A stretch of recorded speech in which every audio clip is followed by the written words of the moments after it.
Attention les notifications. Voilà. Bonjour à toutes et à tous, bienvenue. Nous sommes déjà très nombreux, 160 personnes déjà inscrites qui sont en direct. Vous avez le chat à votre droite pour nous saluer. En tout cas, on vous salue. Je suis Frédéric et je vais avoir le plaisir de veiller au bon fonctionnement de ce webinaire très dense et très intense. Claude, petit mot. Oui, bonjour à toutes et à tous. Bienvenue sur cette plateforme. Vous savez que c'est la deuxième édition RE et certification dans le cadre d'un partenariat Haute Autorité de Santé et France Asso Santé. Je repasse tout de suite la parole quelques secondes à Frédéric pour quelques informations techniques et ensuite je vous présenterai effectivement le déroulement. Voilà, merci Claude. Bienvenue à nos intervenants. D'autres intervenants vont effectivement venir après. Vous avez le chat à votre droite qui vous permettra de communiquer avec nous. On se fera un plaisir de relayer les informations et les questions de nos intervenants. Attention le micro. Attention le micro. Pour celles et ceux qui auraient des petits problèmes de connexion, merci de vous mettre sur Google Chrome. Google Chrome, de copier-coller le lien qui vous a été donné pour le mettre sur votre navigateur Google Chrome. Vos questions. Nous sommes extrêmement nombreux, plus de 400 là tout de suite. Donc, vous imaginez bien que les questions vont affluer. Et n'hésitez pas à nous reposer les questions. En tout cas, sur le chat, vous avez des modérateurs aussi qui vous permettront de répondre, à certaines questions. Et regardez bien les liens qui sont donnés. Voilà. Et pour toute problématique, merci de me le dire sur le chat. Voilà. Alors, je reprends la parole très rapidement.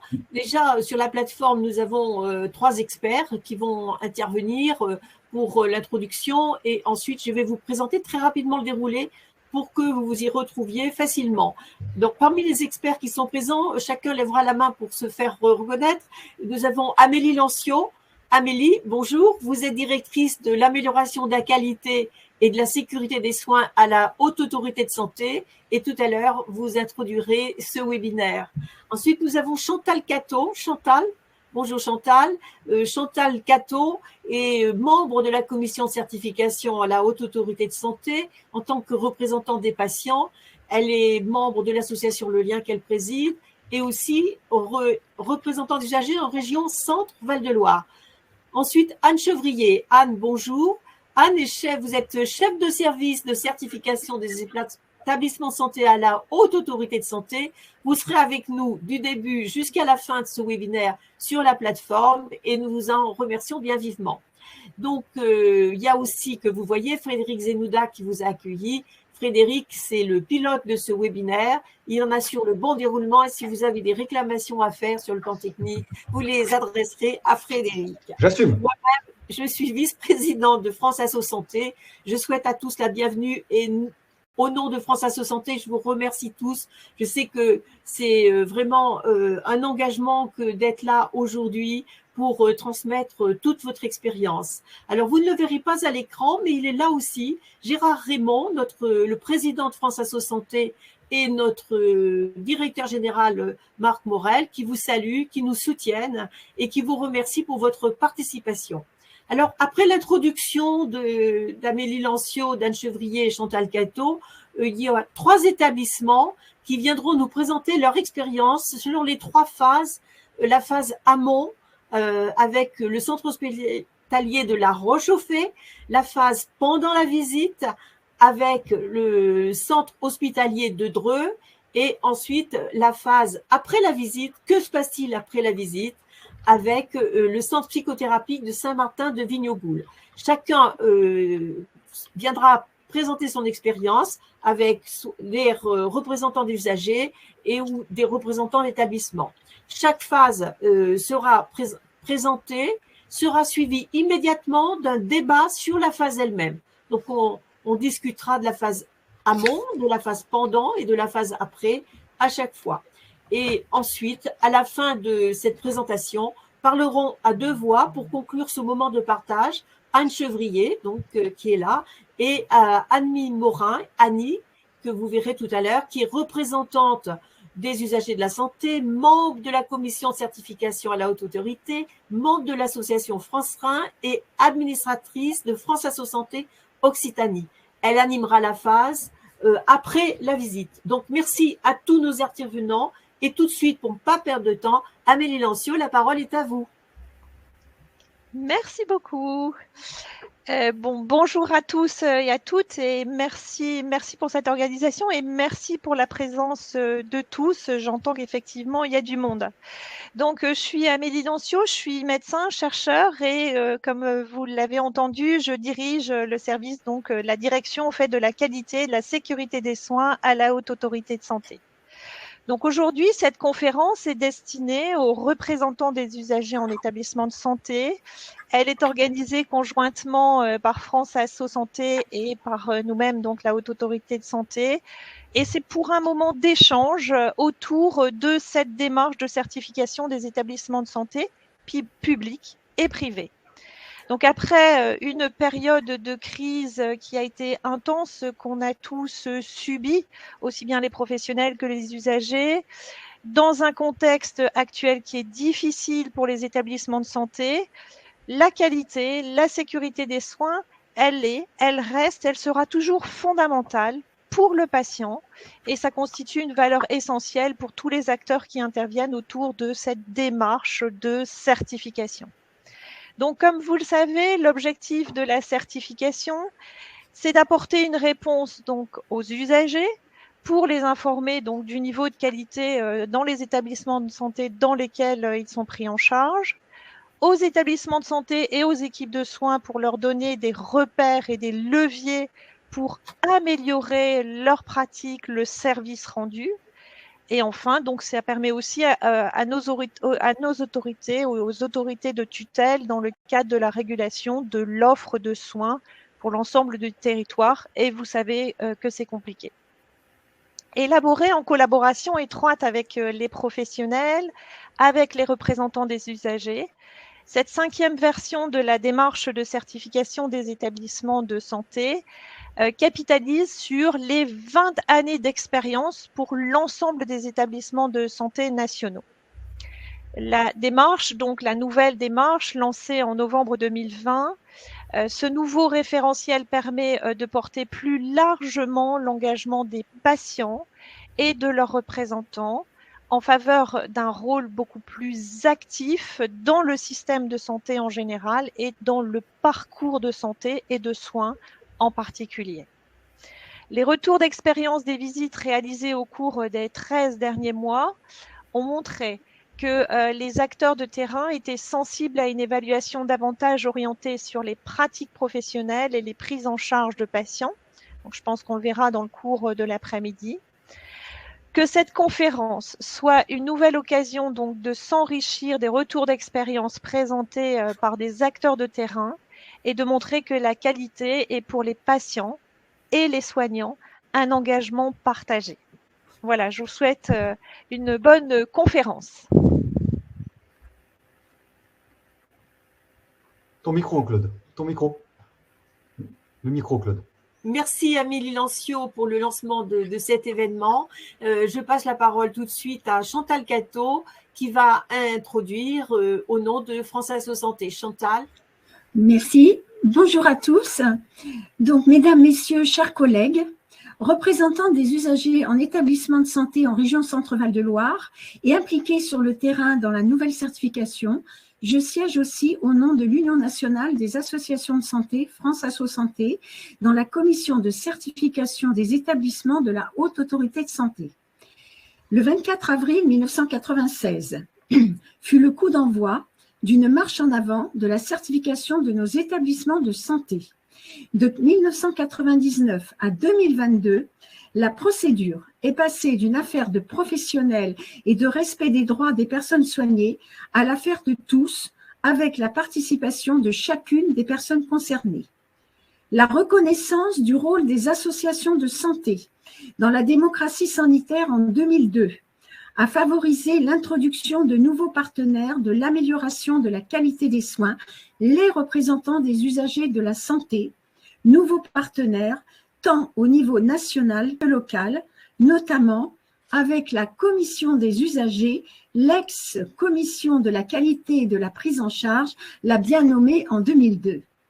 Cette implication a progressé à chaque itération de la procédure de certification Haute Autorité de Santé et nous nous réjouissons de franchir une nouvelle étape avec la version présentée aujourd'hui par les établissements qui en ont fait l'expérience. Nous les remercions bien vivement de venir échanger leur vécu en toute convivialité. Dans une version respectueuse et une vision de la place de chacun et réaliste, les représentants des usagers et les personnes soignées, notamment avec la méthode des patients traceurs, sont considérés comme de vrais leviers pour l'amélioration de la culture qualité et la gestion des risques. Ainsi, sont-ils incités à participer avec les professionnels à cette nouvelle version. Ce qui ne veut pas dire qu'il n'y avait rien avant, qu'il n'existait rien. Mais c'est un signal fort qui est adressé aux établissements de santé et aux représentants des usagers. Ce regard croisé enrichit cette réelle recherche d'efficacité qui vise l'amélioration du bien-être et de la santé pour les personnes soignées. Le représentant d'usagers s'entrevoit comme étant force de proposition et un partenaire indispensable de la promotion de l'amélioration continue de la qualité et la sécurité des soins. La personne soignée, la première personne concernée, épouse le statut de partenaire acteur de sa prise en soin, de sa sécurité, bien sûr quand elle le peut. Les possibilités d'implication tant des représentants des usagers que des personnes soignées dans la qualité des soins nous réunissent aujourd'hui pour répondre à vos questions. La certification est le glorieux résultat escompté d'une démarche qualité enracinée bien en amont, où chacun est l'œuvre commune intégrant l'engagement permanent et la participation bien légitime du représentant des usagers, quelle que soit l'instance ou la commission où il siège, où chacun est aussi l'œuvre commune qui facilite la réciprocité d'échange avec les usagers par la transmission de leurs attentes, leurs ressentis, leurs observations, mais aussi les plaintes et les réclamations pour les accompagner. Cette dynamique ne peut se construire que dans les échanges et le suivi des actions mises en œuvre. L'importance du lien que nous pouvons établir entre la direction de la qualité et les usagers des établissements dont nous sommes les porte-paroles, dans les journées de rencontres usagers, représentants d'usagers, Urbi et Orbi, sont autant de situations qui facilitent notre engagement dans la qualité des soins. Mais au-delà de la qualité et de la sécurité, la certification que nous allons vous présenter est une véritable opportunité qui facilite notre implication de représentants d'usagers. Elle nous invite particulièrement à nous questionner sur l'évaluation du bien-être dans l'amélioration de la qualité, de la sécurité des soins avec bienveillance auprès des personnes soignées. Je vous remercie de votre attention. Merci Chantal, merci pour ce rappel historique des belles avancées de la certification et aussi les belles perspectives qui s'ouvrent devant nous. Anne Chevrier va maintenant nous faire part du point de vue de la Haute Autorité de Santé sur ces nouvelles promesses. Juste pardonnez-moi, une petite intervention. N'oubliez pas de regarder dans le chat. Il y a beaucoup de questions qui trouvent réponse. Donc, n'hésitez pas à regarder dans le chat vos questions. Il y a vos réponses aussi. Merci au modérateur du chat. Eh bien, bonjour à toutes et à tous. Ravi que ce webinaire ait pu avoir lieu et qu'on puisse communiquer autour de la certification parce que depuis, vous le verrez dans la présentation qui va apparaître, nous avons revu, puisque c'est ce qui a été dit, ça fait 20 ans que la certification dans les établissements de santé existe. On a voulu un vrai tournant et pour ce vrai tournant, eh bien, nous avons travaillé avec des professionnels de santé, mais aussi des représentants des usagers et ceux qui étaient habitués à l'ancien système, mais ceux qui étaient contre aussi. Et donc, on a voulu vraiment recentrer sur les enjeux. Et donc, j'attends la présentation pour pouvoir vous en parler. Merci beaucoup. Alors, voilà les 4 enjeux de la certification, c'est-à-dire les 4 socles qui régissent les grands principes de ce que nous allons regarder pour arriver à rendre une décision sur le niveau de qualité. Alors, les 4 socles pour nous, et donc ça émane de bon nombre de professionnels et de représentants des usagers que nous avons réunis, et tout cela a été validé par le Collège de la Haute Autorité de Santé. Le premier, l'engagement du patient. Chantal vous l'a dit, c'est vraiment quelque chose qui a été mis en avant dans cette première version, c'est l'engagement du patient, j'y reviendrai tout à l'heure. La culture, parce que le patient est acteur et c'est important, s'il le souhaite, c'est important qu'il le soit. La culture de l'évaluation et de la pertinence et du résultat. Là aussi, c'est quelque chose qui est dans les principes mêmes, on mesure et comme ça on sait où s'améliorer, on partage et on va de l'avant pour améliorer effectivement nos pratiques. Et j'y reviendrai parce qu'on ne va pas juger de la pertinence, mais de la culture de l'évaluation. Le travail en équipe, ça c'est quelque chose qui est aussi le socle. On ne peut pas faire de qualité si effectivement les équipes qui prennent en charge le patient ne sont pas coordonnées, à la fois pour le patient et même pour les professionnels. Des professionnels qui sont déstabilisés parce que seuls, c'est pas possible. Il y a un impact sur la prise en charge du patient. Là aussi, j'y reviendrai. Et puis, l'adaptation aux évolutions du système de santé. Je vous avoue qu'on ne savait pas si bien dire quand on a commencé à réfléchir en 2018 là-dessus. On est passé sur la terrible période de crise sanitaire. Et là, eh bien, effectivement, on n'anticipait pas, mais les établissements ont dû faire preuve de grande adaptation par rapport au phénomène que l'on a eu avec le Covid, mais il y a aussi beaucoup d'adaptations sociétales, technologiques, auxquelles effectivement, pour continuer à une bonne qualité de prise en charge, il faut que les établissements soient en capacité de s'adapter. Donc voilà les 4 socles de la chaise, c'est bien sur 4 pieds que ça repose, et donc c'est bien solide.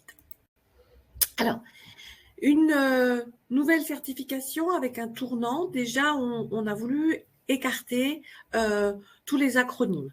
Nous avons voulu ne pas appeler la V 2014, la V 2010, etc. Non, c'est la certification pour la qualité des soins, que tout le monde parle de la même chose. Et on a voulu, avant tout, recentrer sur le soin. Je pense que le passage, nous pensons que le passage antérieur avec les 20 années précédentes était indispensable. Il fallait structurer la qualité dans les établissements, inculquer cette notion de qualité, définir les acteurs qui y participent. Et puis là, on a senti que par rapport à tout ce passage-là, il était temps, après l'élaboration des procédures, des manuels qualité, des plans d'action, etc., eh bien, de regarder sur le résultat. C'est là où vous voyez passer d'une culture de moyens à une culture de résultat. Là, on va regarder, il est effectivement très important d'avoir des procédures, mais avant tout, est-ce que dans les faits, dans la qualité de la prise en charge du patient, est-ce que l'on constate que les recommandations de bonne pratique sont bien là et que les organisations sont solides pour prendre en charge? Et il n'y a pas de mystère. Effectivement, lorsque les procédures sont là et lorsque l'organisation est là, eh bien, en principe, les résultats sont effectivement également là. Mais ce que je veux dire, c'est que l'un, on peut avoir de belles procédures et malheureusement ne pas observer un résultat de mise en place. Donc voilà, une approche véritablement différente. Donc nos évaluateurs qui sont des experts, les experts visiteurs qui sont des professionnels de santé en exercice et qui connaissent bien le fonctionnement des établissements, eh bien on va leur proposer des méthodes d'évaluation en lien direct avec le cœur de métier des soignants. Ils vont aller sur le terrain, ils vont donner la parole aux professionnels et aux représentants des usagers puisqu'ils vont vous rencontrer. Donc, être à l'écoute, c'est extrêmement important pour que chacun puisse décrire ce qu'il fait dans son quotidien. Donner du sens aussi et de la clarté aux professionnels de santé. C'est vrai qu'antérieurement, on a entendu ce qui était remonté, c'est-à-dire que certains professionnels et les représentants des usagers ne s'y retrouvaient pas. Il y a eu un petit mouvement qui allait peut-être un petit peu trop loin sur une approche trop qualiticienne et pas suffisamment centrée sur le soin. Donc voilà, cette nouvelle procédure. Alors en ce qui concerne le référentiel, 15 objectifs pour ce référentiel qui sont articulés en 3 chapitres. Le patient, les équipes de soins, l'établissement de santé. Déjà, c'est focus sur le patient. Alors, quels sont les objectifs de ce chapitre. C'est effectivement, en premier lieu, et ça nous semblait important que ce soit le premier chapitre, un chapitre consacré véritablement aux patients. Comment est-ce que dans l'établissement, la promotion du recueil et de l'exploitation de l'expression du patient est réalisée? Et y a-t-il des initiatives pour rendre le patient, bien sûr s'il le souhaite, acteur de sa prise en charge? Et bien évidemment, nous avons des critères particuliers, parce qu'il y a des prises en charge particulières sur une personnalisation que nous avons voulu en fonction du fait que des patients soient des patients âgés, des patients mineurs ou vulnérables. Sur le deuxième chapitre, les équipes de soins. Donc là aussi des objectifs et des critères où là on va aller chercher si effectivement dans les pratiques des équipes, on peut observer le développement de la culture de l'évaluation de la pertinence et du résultat. Donc l'objet, encore une fois, n'est pas d'évaluer, on ne prendra pas de jugement sur les actes qui ont été pris, mais par rapport à, on va évaluer si les équipes s'emparent de leurs résultats et mettent en place une démarche pour les améliorer. Ces démarches, elles doivent être collectives entre les équipes et on incite également à ce qu'elles travaillent avec vous, représentants des usagers. Le développement du travail en équipe, alors ça c'est vraiment le socle important au niveau de la qualité. Et quand on regarde les événements indésirables graves qui sont les plus fréquents et les plus lourds, c'est souvent par rapport à des ruptures de parcours et des ruptures de parcours qui sont liées à un problème de coordination et de travail en équipe qui fait défaut. Parce que l'équipe, ça protège le patient, mais aussi tous les membres de l'équipe. Et ça, c'est important en termes de sécurité. Le dernier chapitre, alors là, il fait, parce qu'il est important effectivement que les critères des deux premiers chapitres soient réalisés, que les exigences, c'est que un service réponde à ces exigences, mais on sait que un patient, il est pris par un ensemble d'équipes. Et ce qui est important, c'est que sur l'ensemble de l'établissement, eh bien, toutes ces équipes soient coordonnées, soient fédérées et soient épaulées au niveau de la gouvernance de l'établissement pour que la qualité ait vraiment du sens au sein de l'établissement. Donc, c'est vraiment une clé de voûte sur le management global au niveau de l'établissement. Alors, on a voulu quelque chose d'assez pratico-pratique. Sur le référentiel, il n'y a plus X documents, il n'y a qu'un document que nous ajustons d'ailleurs tous les étés avec un référentiel socle de 25 pages et après, sur les 131 critères, eh bien, une fiche par critère et des fiches pratiques en ce qui concerne le process. Donc, quelque chose de très pratico-pratique. En quoi la certification répond à l'évaluation de l'engagement des patients et des usagers? Alors, dans le chapitre 1, on va aller regarder si il y a des messages qui sont délivrés au patient en renforçant sa capacité à agir pour sa santé. On va regarder aussi la mise en œuvre des actions d'information, que ce soit de l'éducation thérapeutique, que ce soit de la formation globale sur de la santé publique. Tout ça pour favoriser l'implication du patient dans sa prise en charge. On va aller regarder également est-ce que les proches ou les aidants sont également impliqués dans la mise en œuvre du projet de soins. On va regarder si l'expérience et la satisfaction du patient est quelque chose d'effectif aussi dans l'établissement. Est-ce qu'elle est bien recueillie et est-ce qu'elle est exploitée? Au niveau global de l'établissement, on va regarder si la gouvernance a fait en sorte que toutes les formes de recueil et d'expression du patient puissent s'exprimer. Est-ce que l'établissement fait une promotion des actions mobilisant l'expertise du patient? Et est-ce qu'on est assuré que l'implication des représentants des usagers, et c'est là où vous, en tant que représentant des usagers, mais vous le verrez, on le développera avec Annie tout à l'heure, que vous êtes acteur sur bon nombre de choses, mais il y a un critère qui vous est dédié sur l'implication des représentants des usagers et des associations de patients. Et puis aussi, est-ce qu'au niveau d'établissement, il y a un soutien sur toutes les initiatives de prise en compte du point de vue du patient? Et est-ce que les indicateurs et des qualités de sécurité des soins sont partagés avec vous? Alors, on va faire un petit focus sur un critère qui vous concerne directement, c'est ce que je vous ai dit tout à l'heure, sur est-ce que l'établissement assure l'implication des représentants des usagers et des associations de patients. Alors, vous voyez là, eh bien, tout un tas d'éléments que que les experts vont aller regarder pour juger si ce critère, effectivement, et cette exigence à ce critère est bien remplie ou pas. Est-ce que les représentants des usagers sont impliqués? Est-ce que les actions de sensibilisation et d'information auprès des patients sont favorisées? Est-ce que vous avez la possibilité de donner votre avis sur des projets d'amélioration de la vie quotidienne des patients? Est-ce que vous avez connaissance des plaintes et réclamations? Est-ce que vous produisez un projet des usagers et ce projet des usagers est associé, est articulé avec le projet médical? Et est-ce que vous contribuez à l'accueil et la prise en charge? Donc là, on va effectivement vous rencontrer, les experts vont vous rencontrer pour évaluer tout ça. Alors, c'est brièvement, et puis surtout, on laissera bien sûr la place aux intervenants et c'est l'essentiel, mais vous pouvez aller sur le site de l'HAS et récupérer tout un tas de supports pour vous aider à un petit peu creuser, à aller plus loin par rapport à ce que je vous présente, sur des fiches pédagogiques sur l'engagement des usagers, aussi des fiches pratiques qui ont été développées tout particulièrement pour vous, représentants des usagers, donc vous pouvez aller les récupérer sur le site de l'HAS. Alors, quelle est votre place pendant une visite? En dehors de, bien sûr, toute la préparation. Eh bien, au moment de la réunion d'ouverture, on prévient l'établissement, on souhaite que vous soyez invités. On souhaite aussi que lors de la rencontre spécifique entre les représentants des usagers et des experts visiteurs, vous soyez les plus nombreux à être là. Donc, il y a une séquence justement où les experts vont vous interroger sur les éléments que je vous ai présentés tout à l'heure. Lors du bilan journalier du matin qui permet aux experts tous les matins de faire un point de ce qu'ils ont vu la veille avec la gouvernance, vous êtes également conviés. Et puis, lors de la séance de restitution en fin de visite, eh bien, vous êtes également largement conviés et on vous invite à y associer également les associations de patients. Quelque chose de plus simple, nous avions avant des lettres avec des systèmes pour passer d'une lettre à l'autre un petit peu complexe qui a fait un petit peu son temps.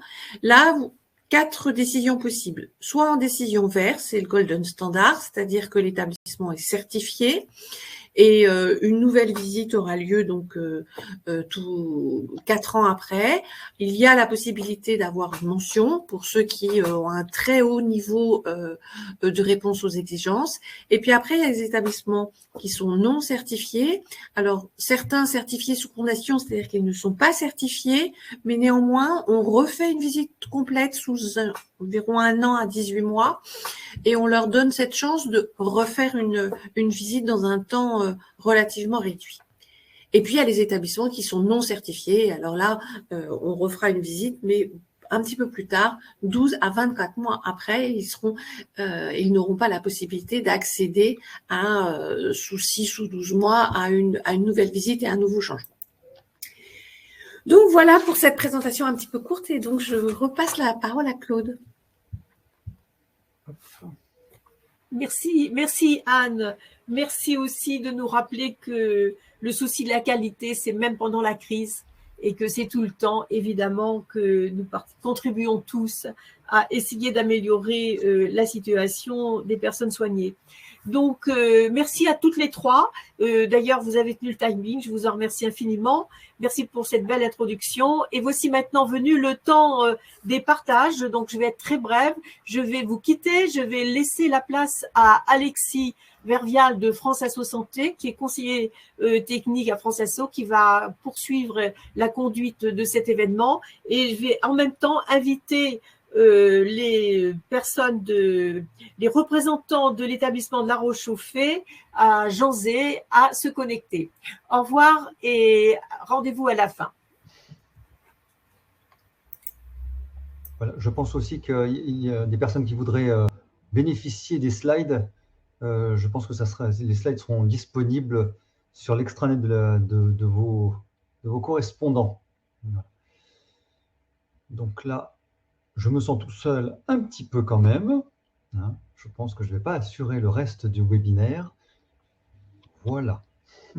N'oubliez pas de brancher la caméra. Alexis, bonjour. Bonjour. Madame, bonjour.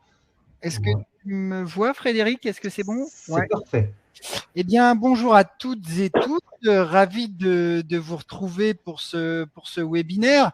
Alors, comme vous l'a dit Claude, on va cheminer ensemble à quelques temps. Finalement, on va vivre une certification ensemble en ligne, tous ensemble.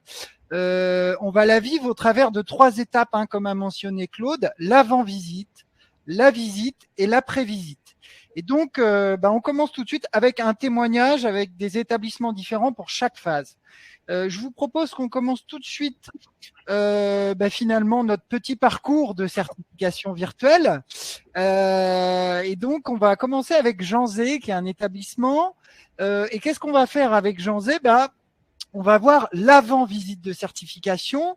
On va voir que c'est pas un petit sujet, cette avant-visite, puisque vous allez voir que l'établissement de Jean Zé, donc en Bretagne, va vous témoigner de leur parcours d'avant-visite. Donc, je vais tout de suite lancer le diaporama. Alors, pour Jean Zé, on aura 2 représentantes des usagers, Madame Bourges et Madame Louis. Et nous aurons la responsable qualité, Madame Erivo, que nous voyons déjà à l'écran. Bonjour mesdames, bienvenue parmi nous. Je vais lancer le diaporama et puis on va pouvoir, vous allez pouvoir enchaîner. Alors vous avez 10 minutes pour me présenter votre retour sur cette phase amont et après on prendra 10 minutes de questions et je suis chargé du chrono. Voilà, donc je vous partage tout de suite mon écran.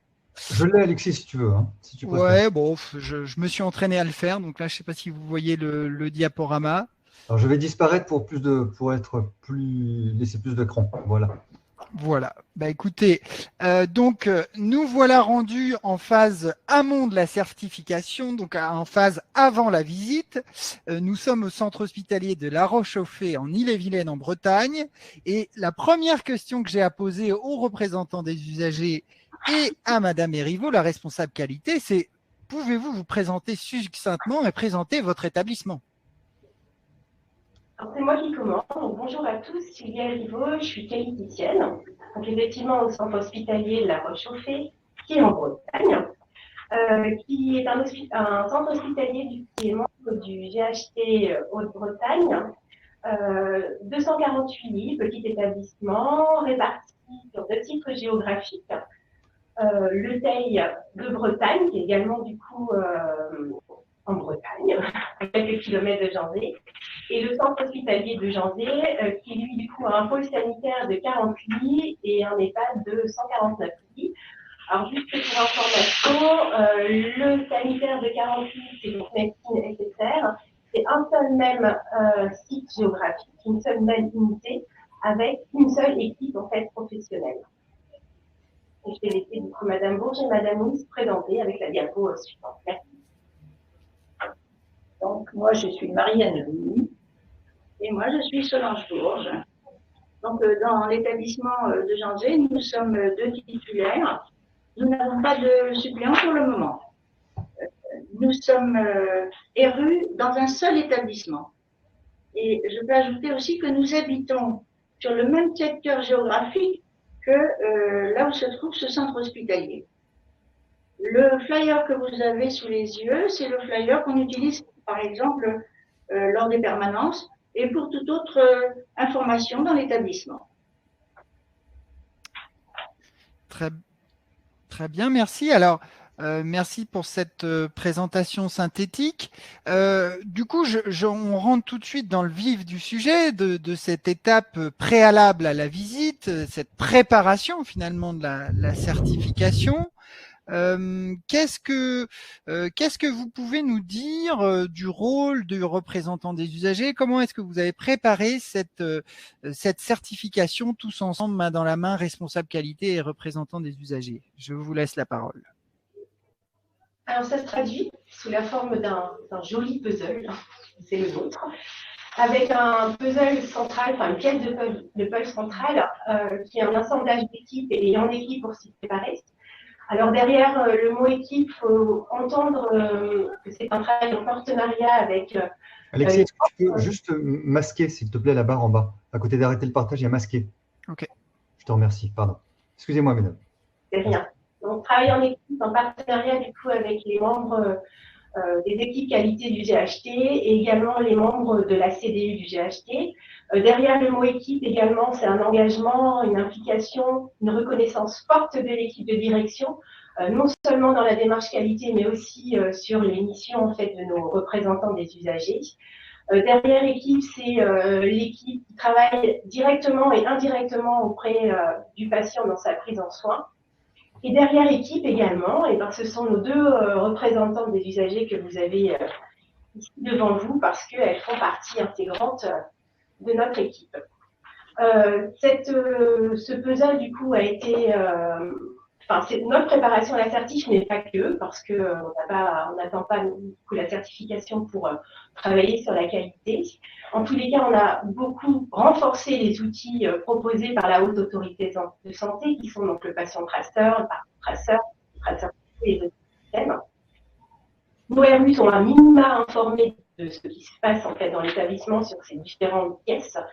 Et elles nous ont beaucoup apporté sur la réalisation de patients traceurs, sur les groupes de réflexion et également sur l'information des professionnels via ce qu'on appelle chez nous le mois 2.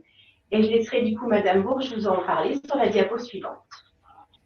Je vous remercie les intervenants de vous rapprocher du micro, s'il vous plaît. Ça fait un tout petit écho, donc si vous avez la gentillesse de vous rapprocher de votre micro, ça serait optimal pour nos auditeurs. Merci. Très bien. Alors, en effet, pour nous, la certification, elle a eu une double préparation. Je dirais une préparation lointaine et une préparation immédiate.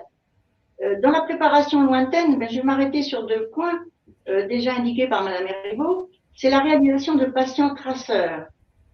Dès 2020, nous participons aux patients traceurs trimestriellement. Pour ce faire, eh bien, avant de rencontrer le patient qui a été choisi, nous rencontrons la cadre de santé, la responsable qualité et bien sûr le médecin coordonnateur. Ensuite, nous allons à la rencontre du patient. Suit à cette rencontre le débriefing avec la cadre de santé, la responsable qualité, le médecin et donc le RU concerné. Et pour terminer, il y a un échange et un partage avec l'équipe des soignants concernés par ce patient. À la suite de cela, nous, RU, on peut avoir remarqué des actions à mettre en œuvre et il y aura à la suite de cela des actions correctives immédiates ou moins immédiates, mais en tout cas un rapport et un échange en CDU, à la CDU suivante. L'autre préparation lointaine à laquelle nous avons participé, c'est le mois 2. Donc, nous sommes intervenus auprès des professionnels du service en tant que RU. C'est une intervention courte de 30 minutes sur les droits des usagers et les missions des RU. 80% de l'effectif du service a été rencontré. En ce qui concerne la préparation immédiate, évidemment, il y a eu de mars à juin 2021 notre participation au groupe de réflexion pluriprofessionnel qui avait pour but de faire l'auto-évaluation de l'établissement. Nous avons participé aux 12 groupes de réflexion portant sur les critères du manuel de certification. Évidemment, nous avons été particulièrement attentives au chapitre concernant le patient. Parmi les thèmes abordés, il y a eu les thèmes suivants.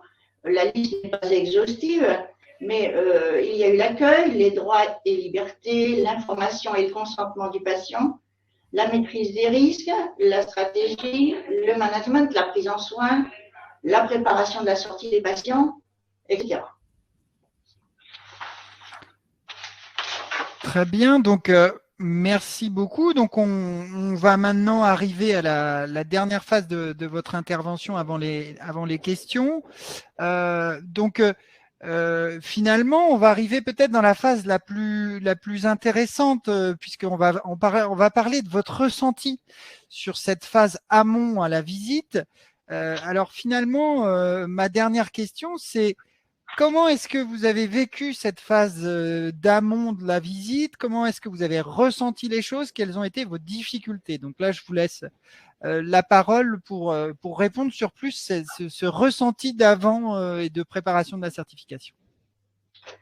Voilà, donc au cours de des 3 actions dont j'ai parlé tout à l'heure, nous avons pu rencontrer quand même quelques difficultés, mais aussi nous avons tiré beaucoup de bénéfices pour la suite de notre mandat.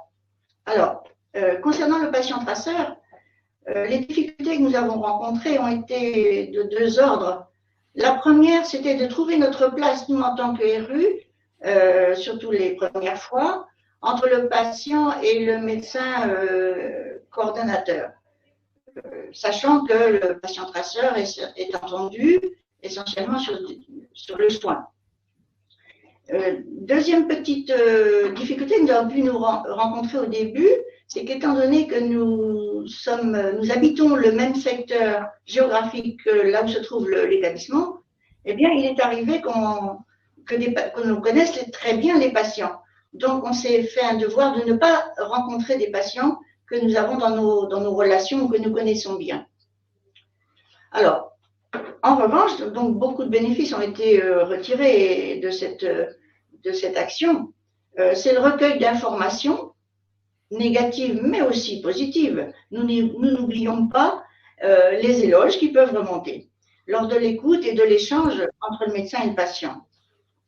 Donc, parfois, on a remarqué aussi la convergence des informations qu'on peut capter lors de ces entretiens et qui se recoupent avec les mêmes informations recueillies dans d'autres actions, par exemple lors des permanences. Donc, lorsqu'il y a convergence de cette façon, eh bien, ça nous engage encore plus fortement à aller assez vite vers des actions collectives, mais à les demander à la gouvernance. Et pour terminer sur le patient traceur, cela a été aussi un moyen très important de nous faire connaître, nous les RU, et de connaître l'ensemble des professionnels de l'établissement, en particulier pour ce cas-là, les médecins et les soignants. Ensuite, la diapo suivante. Donc, en tant que RU, nous avons participé à certaines rencontres avec les professionnels lors du mois de. Nous avons participé évidemment sur les sujets qui nous concernent. Et là, petite difficulté que nous avons pu rencontrer surtout au début, c'était pour nous de prendre la parole devant un public de professionnels, un public de sachants, comme on dit. Mais progressivement, on s'est familiarisé. Et finalement, quand on ne comprend pas quelque chose, eh bien, on se permet de demander des explications. Alors, les bénéfices rencontrés ont été aussi de se faire connaître en expliquant bien notre rôle, nos missions au sein de l'établissement, donc auprès des professionnels. Pour ce faire, nous échangeons verbalement, mais nous utilisons aussi des supports papier ou des supports visuels que nous réalisons nous-mêmes ou des supports que nous empruntons à France Asso Santé. Autre bénéfice, ça a été de connaître une fois de plus les professionnels, quels qu'ils soient. Et nous avons remarqué que c'est un enrichissement mutuel de l'ensemble des participants. Ensuite,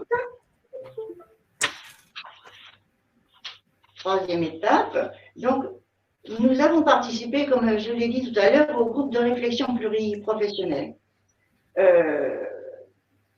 Les difficultés là, que nous avons rencontrées, c'est d'abord l'appropriation de la démarche. Pour Madame Louis comme pour moi, c'était notre première certification. Il a fallu, je dirais, de manière un petit peu familière, il a fallu rentrer dedans. C'était pour nous quand même un monde un peu étranger, pour ne pas dire étrange. Donc, du coup, les difficultés que nous avons rencontrées, c'était dans le contenu, dans la présentation, mais aussi dans la formulation, par exemple, des critères, le vocabulaire spécifique, les termes techniques, les acronymes, les sigles, etc.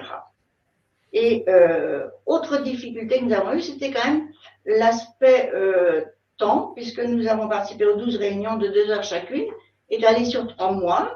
Donc, il a fallu que nous dégagions du temps. Alors, les bénéfices que nous en avons tirés, c'est que nous connaissons encore mieux qu'avant l'établissement, son fonctionnement. On s'est fait connaître aussi de l'ensemble des professionnels, puisque lors de ces groupes de réflexion, tous les personnels de l'établissement ont participé par chaque rencontre, mais selon le sujet du jour. Mais nous avons toujours été présents. Donc, nous avons vraiment rencontré tout le monde. Et bien sûr, la gouvernance, qui a toujours souhaité, d'ailleurs, que nous soyons impliqués dans cette affaire. Alors, je vais vous demander de… Très bien, merci beaucoup. Je vais vous demander de conclure, puisqu'on arrive au terme des 10 minutes, de conclure de façon très brève afin qu'on puisse, en 2 mots, prendre des questions après dans le chat. Je vous laisse conclure, Jean Zé. Eh bien, pour conclure, donc… Tu peux arrêter la présentation, s'il te plaît? Ouais. Notre implication renforcée dans la perspective de la visite de certification nous a permis à nous, élus, d'aborder beaucoup plus sereinement l'entretien avec les experts visiteurs et de mieux suivre aussi et de mieux appréhender les réunions d'ouverture le matin, les synthèses de fin de journée, ainsi que la restitution plénière le 3e jour. Donc maintenant, plus qu'avant encore, on connaît mieux le public accueilli dans notre établissement et l'offre de soins de notre établissement. On connaît mieux les intervenants et le rôle de chacun. On connaît mieux l'établissement, je dirais, en ce qui concerne son organisation, tout simplement, dans lequel on intervient. Pour conclure ma conclusion, eh bien, je dirais qu'on est mieux connu et reconnu. Et j'ajouterai une petite remarque un peu anecdotique. Avant, on rencontrait des professionnels, on se saluait poliment. Maintenant, on rencontre les professionnels, on se salue poliment et chaleureusement. Merci beaucoup pour ce petit mot de la fin. Alors Frédéric, est-ce que tu as repéré, est-ce qu'il y a des questions redondantes, est-ce qu'il y a des questions structurantes, est-ce que il y a une question. Il y a eu des interventions enflammées sur ce témoignage? Ça semble quand même paisible. En tout cas, beaucoup désirent avoir le PDF ou la présentation pour pouvoir s'y référer pour leur propre utilisation. Après, il y a actuellement, c'est une réponse concernant le patient traceur de la part de Audrey Agege. Actuellement, un représentant des usagers peut participer à la méthode du patient traceur dans le cadre des évaluations internes de l'établissement, mais pas dans le cadre de la visite de certification. Peut-être une précision ou on avance là-dessus? Lorsque nous avons parlé des patients traceurs, en effet, nous n'avons pas du tout été présentes lors du patient traceur avec les experts visiteurs. Nous, c'est la rencontre des patients traceurs bien avant, au fur et à mesure du temps. Une question aussi, en ce qui concerne le futur scope santé, pas le futuroscope, le futur scope santé, une mise en ligne est prévue dans les prochaines semaines. Question. Ça, c'est pour la HAS. Peut-être Madame Chevrier peut répondre. Oui, effectivement. Il y a eu une refonte pour une meilleure ergonomie, donc le produit est en cours de construction et il devrait paraître très prochainement. Mais d'ores et déjà, vous pouvez accéder aux résultats et aux rapports de certification de chacun des établissements puisque c'est rendu public sur le site de la HAS. Et le futur Scope Santé, on verra s'il garde son nom, mais cet outil-là va être largement amélioré et bientôt mis en ligne. Et vous pouvez consulter tous les rapports de certification de tous les établissements sur le site de la HAS. Alexis, nous sommes d'accord qu'il y aura la possibilité d'accéder au PDF et au PowerPoint? Oui. Alors, au PowerPoint de la HAS, oui. Sur Jean Zé, seulement si Jean Zé le souhaite. Voilà, c'est ça. Mais je pense qu'il n'y a pas d'opposition. En tout cas, enfin, vous nous direz peut-être pour envoyer un PowerPoint finalisé. Soit intégralement, soit une partie, enfin. Tout à fait. En tout cas, pour répondre à cette question. Comment engager les RU à la construction de la politique qualité-sécurité des soins autrement que par la commission des usagers ou que par les méthodes de la certification type patient-traceur? C'est une question d'Adèle. Quelqu'un veut répondre? Alors oui, je me permets juste parce que... Un petit peu plus fort, s'il vous plaît. Alors, je vais enlever mon masque. Tchou, ben voilà, c'est malin. Comment les engager? Écoutez, on a de la chance d'avoir des RU qui sont très dynamiques. On a aussi cette chance d'être un petit établissement de 40 lits et d'avoir 2 RU. Donc effectivement, ça aide beaucoup vu qu'elles sont positionnées au sein même d'un service. Elles sont très dynamiques. Elles ont organisé depuis peu des cafés-rencontres qui nous permettent, nous, indirectement, en fait, d'améliorer la qualité des soins. Elles rencontrent des patients. Les patients sont choisis par les équipes de soins. Enfin, quand je dis choisis, c'est qu'effectivement, quand on n'est pas soignant, qu'on n'a pas en plus la fibre hospitalière, on demande en fait aux soignants qui nous aident à pouvoir interviewer en fait les patients. Donc ça s'est fait pour la première fois il y a un mois. Cette réunion a été très bénéfique. Enfin, cette réunion, non. Ce café rencontre a été très bénéfique parce qu'en fait, il nous fait remonter beaucoup de choses positives. Donc, on est content, et également des choses négatives. Et on va en parler justement vendredi en CDI. Je pense que, pour ma part, en tout cas, l'amélioration de la qualité avec la vision RUCSA, en fait, et nous, on a cette chance, le terrain, et de pouvoir nous faire remonter au mieux avec leur œil naïf. En fait, les dires, les commentaires des patients qui, je pense, osent plus s'exprimer à des personnes qui n'ont pas la blouse ou le statut de soins plutôt qu'à des soignants qui, je ne vais pas dire qu'on l'a pour soigner parce que c'est pas vrai, mais c'est peut-être plus simple de pouvoir s'exprimer avec des personnes qui ont un regard en tout cas net. Ouais. Ok. Je peux me permettre une autre question ou Alexis, un commentaire? Ouais, en fait, j'ai vu une question intéressante, il me semble, dans le chat. Il y a Brigitte qui nous pose la question: comment agir pour participer aux réunions en tant que RU suppléant? Je voulais réagir, moi, par rapport à ça. Les RU suppléants ont tout autant leur place. Peut-être que Jean-Zé voudra compléter, mais il ne s'agit pas de la certification, c'est pas que pour les titulaires que les choses soient absolument limpides. Les RU suppléants ont tout autant leur place que les RU titulaires. C'est même un travail en commun, partagé. On est plus fort à 4 RU qu'à 2, et donc les RU suppléants ont tout à fait leur place dans le processus de certification, en lien avec les équipes qualité, bien sûr. Juste pour information, nous là, notre équipe de RU, on n'a que 2 titulaires parce qu'il n'y a pas de... Les 2 postes sont vacants en fait pour les postes des suppléants.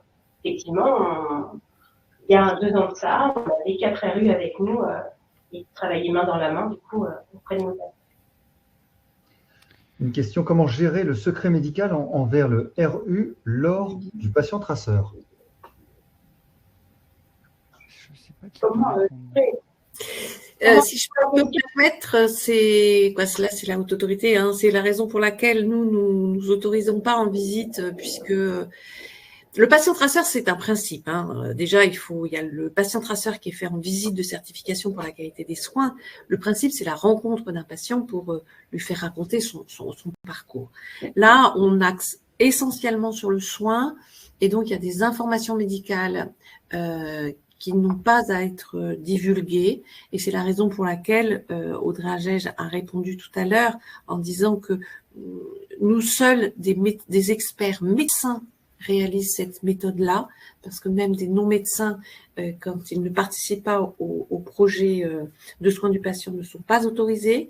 Il y a une exception pour les médecins experts visiteurs de l'HAS, et c'est dans l'application de cette règle que, effectivement, seuls les médecins peuvent réaliser des patients traceurs. Mais en l'absence, c'est pas qu'on veuille écarter des représentants des usagers, mais c'est la loi. Nous ne faisons pas réaliser non plus la méthode de patient traceur, soit par des cadres, des directeurs des soins, des pharmaciens, etc. Non, ce sont des médecins qui réalisent les patients traceurs. Je me permets quand même. C'est le cas pour nous également. Ce sont des médecins, en l'occurrence le médecin un coordonnateur qui réalise auprès du patient, sur la base de la grille de l'HAS, en fait, l'outil, la technique patient traçable.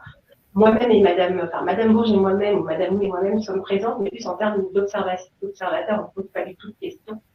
Mais on se présente. Alors, ça nous arrive quand même à Madame Bourges de demander si le patient connaît ou sait ce qu'est un représentant des usagers.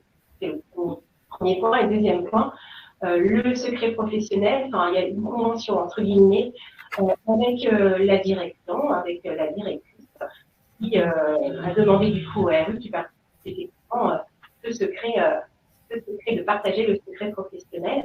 Et ça, c'est d'ailleurs aussi pour ça que, comme elles l'ont dit, elles sont sur le même territoire que la population accueillie, et que quand elles pensent connaître, qu'elles connaissent en fait le patient, elles ne souhaitent pas l'interroger pour des raisons X, Y, qui peuvent se comprendre, c'est qu'elles ne peuvent pas rentrer en fait dans la vie privée de la personne qu'elles peuvent côtoyer ou qu'elles connaissent. Merci. Alexis, on passe à la suite. C'est ça, on passe à la suite. Je vois que nous sommes 2 maîtres du temps en co-organisation. C'est parfait, comme un des responsables qualité et des RU main dans la main, cher Frédéric. Avec plaisir. Eh bien, donc, si vous le voulez bien, on va continuer notre parcours de certification. On remercie évidemment l'inénarrable établissement de Janzé. Merci beaucoup pour votre implication. Je vois que le chat est ravi et de cet exemple de bonne collaboration qualité RU. Donc on continue notre parcours. Là, on était en phase amont de la visite de certification.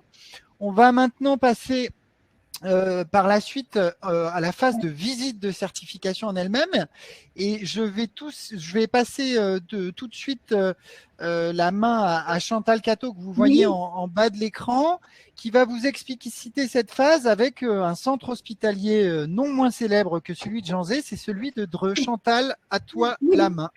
Bien sûr. Merci Alexis. Donc, j'attends. Nous allons donc vous présenter le retour d'expérience sans diaporama, sans visio, sans diapo, pardon, de l'établissement de Dreux qui a vécu une visite, et je vais donc interroger Madame Robillard pour lui demander 3 questions. Sur le déroulement, qu'elle nous partage son expérience sur le déroulement de la visite. Donc, Madame Robillard. Elle est en train de se connecter. Ah, d'accord.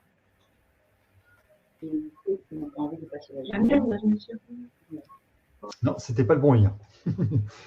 C'est pas le bon lien? Non, ne vous inquiétez pas, quelques secondes.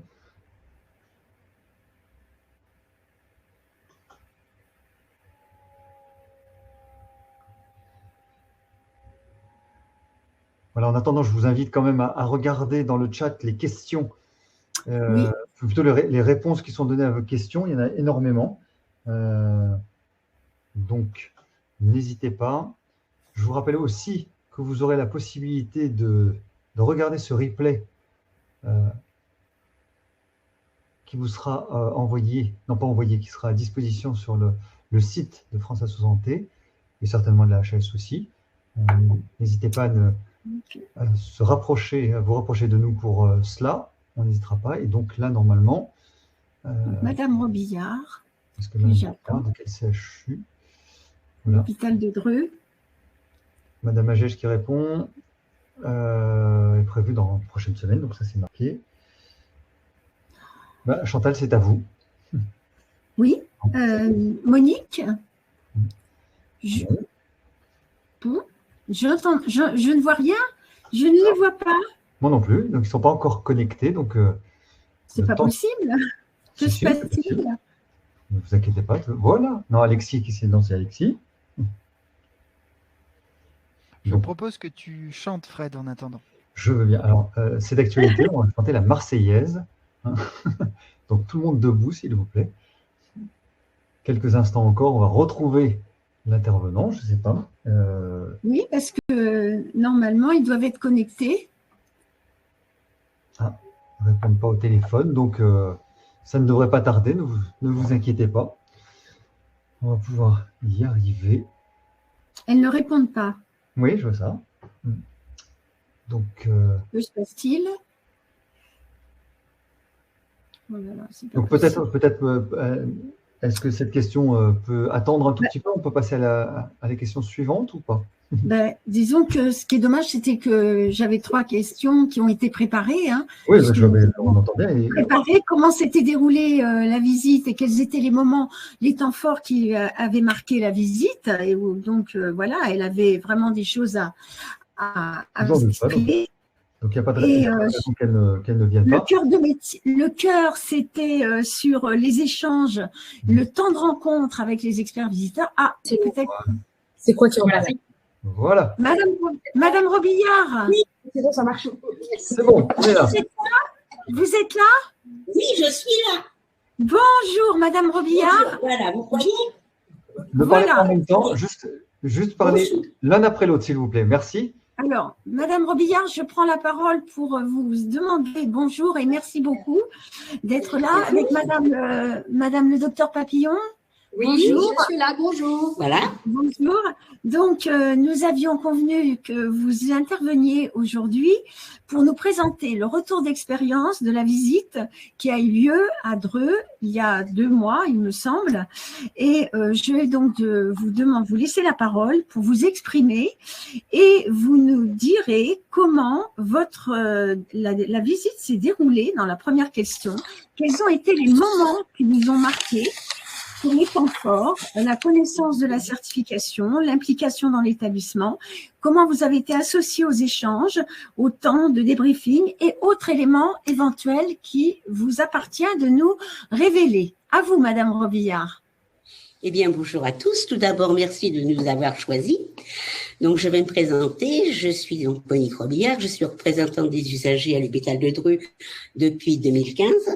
Je suis présidente de la CDU. J'ai 3 personnes avec moi. Je suis également présidente de l'association ADMR Aide à domicile dans la région et je suis coordinatrice au GHT HOP 28 et bien entendu, je suis membre de l'UDAF. Voilà. Je siège au conseil de surveillance et au directoire. Alors, pour moi, le temps fort, ce temps fort, c'est surtout comment dirais-je, excusez-moi, je suis en train de bafouiller. La préparation a été faite par une réunion pendant 2 jours à Blois, pour pouvoir prendre toute précaution pour cette préparation et cette certification. Donc, la certification, elle s'est passée à Dreux, où j'ai été continuellement avec le service qualité, avec le docteur Papillon. J'ai pu donc être avec les soignants. J'ai pu voir tout ce qui se passait. C'était très intéressant. Nous avons été également faire des échanges avec les soignants dans les services. Nous avons vu beaucoup tous les problèmes que nous pouvions résoudre. J'ai également assisté, bien entendu, au débriefing qui avait lieu tous les matins et à la dernière séance, bien entendu. Alors, à l'hôpital de Dreux, le représentant des usagers, bien entendu, peut voir beaucoup de choses. Nous avons des personnes qui arrivent et qui nous demandent des améliorations sur certains services que nous avons pu faire, tels que les repas, parce que nous jugeons qu'un repas, bien entendu, c'est très important. Je suis allée dans les cuisines, j'ai pu voir un peu la présentation et la qualité des repas.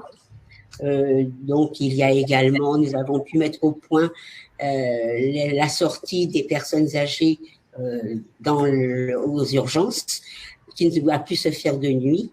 Nous avons donc signé un compromis avec les urgences. Donc, c'est tout un retour qui se fait et que nous avons solutionné avec l'hôpital. Voilà. Oui, je voudrais que vous nous disiez particulièrement, Monique, Madame Robillard, pardon, c'est Monique votre prénom.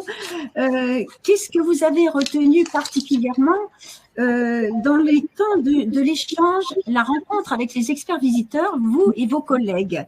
Les éléments d'organisation, comment en termes d'initiative, les points que vous venez de nous exposer là, mais concrètement, comment vous les avez exposés? Est-ce qu'il y a des points forts, des points faibles?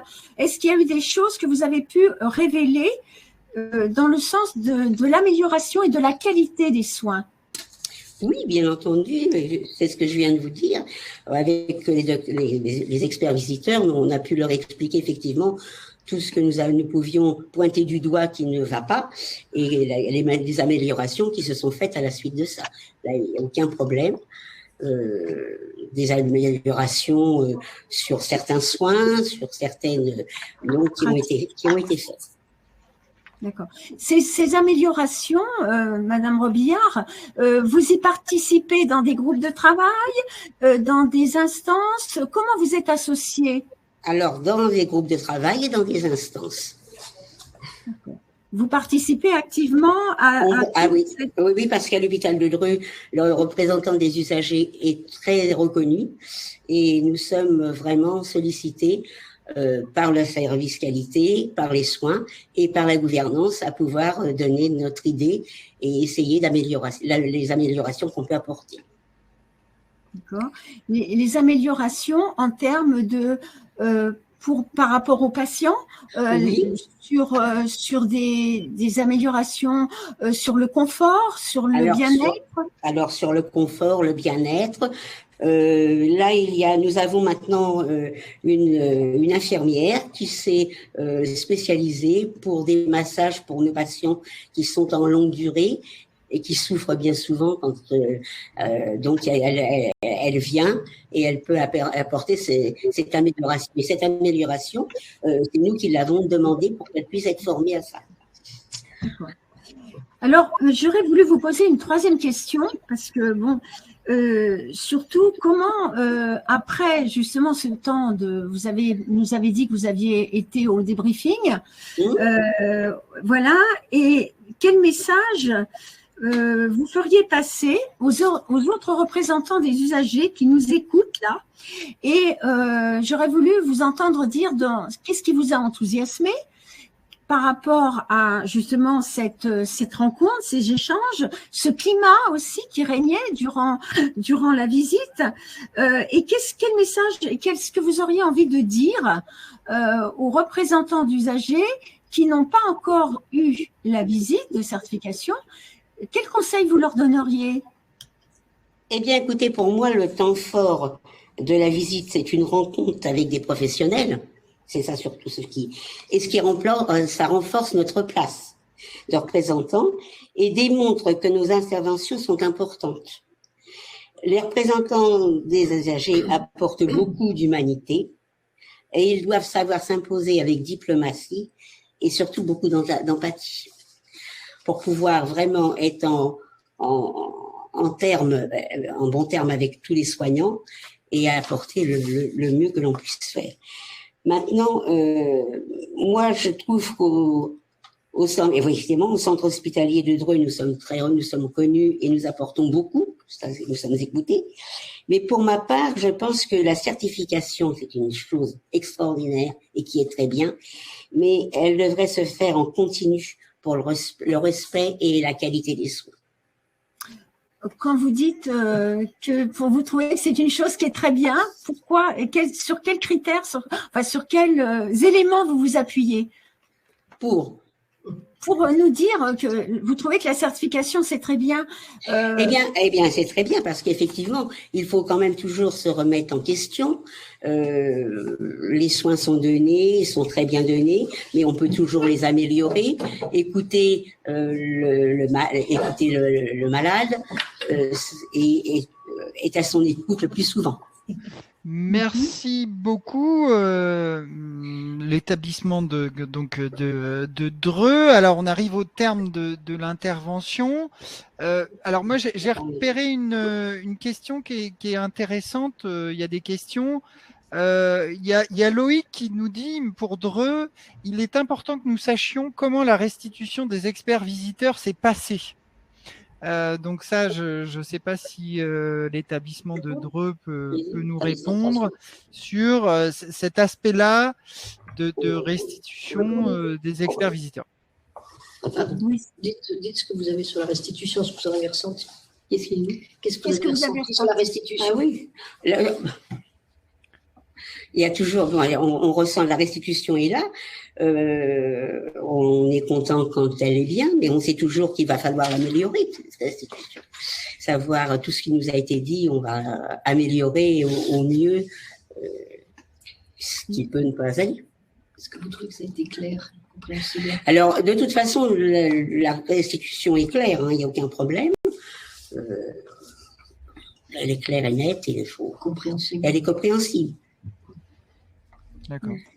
Et si je peux me permettre, Monique, vous, en tant que, justement, elle est compréhensible, elle est claire, mais néanmoins, vous êtes bien, comme vous dites, le fait de dire qu'elle doit être, que la qualité, la sécurité des soins doit se faire en continu, c'est bien dans ce sens où on n'est pas atteint. La certification, c'est à un moment donné, voilà. C'est un temps d'arrêt, sur image, mais tout se joue tout le temps.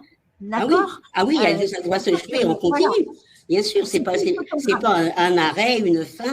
Et non, il faut toujours pouvoir s'améliorer. Elle est là pour nous permettre de nous améliorer, mais on doit toujours continuer justement pour apporter ces qualités des soins et ce respect du patient. Merci. Est-ce qu'il y a d'autres questions dans le chat? Je ne les vois pas.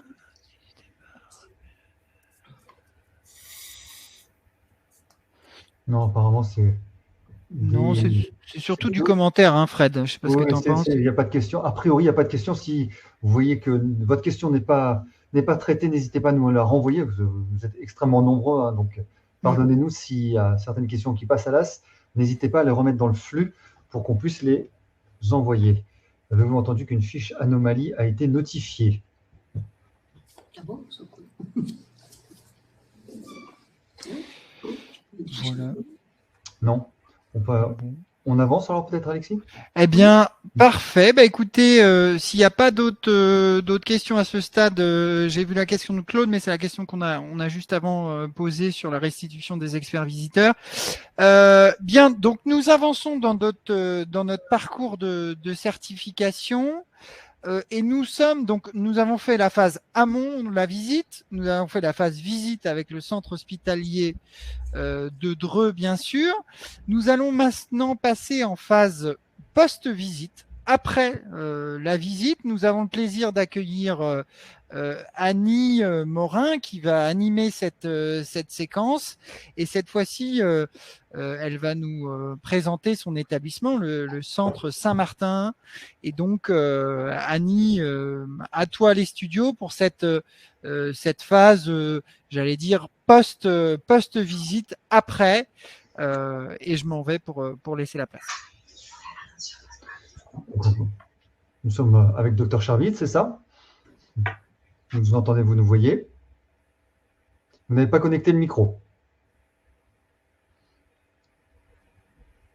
On vous entend, on vous voit. Non, on vous entend, on vous voit, on ne vous entend pas. Connectez le micro. Est-ce que vous m'entendez? On vous entend, on vous voit. Non, on vous entend, on vous voit, on ne vous entend pas. Vous ne m'entendez pas? Non, attendez, il y a un petit décalage avec vous. Vous, madame, on vous voit et on vous entend. Donc, vous pouvez répondre. Vous m'entendez? On vous entend, on vous voit. Non, on entend, on vous voit, on ne vous entend pas. Non, c'est en vous fait. m'entendez pas? Non, il y a un petit décalage avec vous. Vous, madame, on vous voit et on vous entend. Donc, vous pouvez répondre. Vous m'entendez? Décalage. Non, c'est en fait. Bon, il y a un petit décalage avec vous. Vous, madame, on vous voit et on vous entend. Vous m'entendez? Alors, je vois. Bon,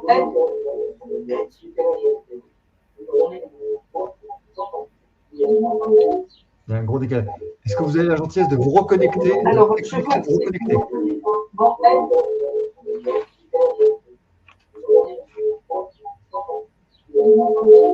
il y a un gros décalage. Est-ce que vous vous avez la gentillesse de vous reconnecter. Madame.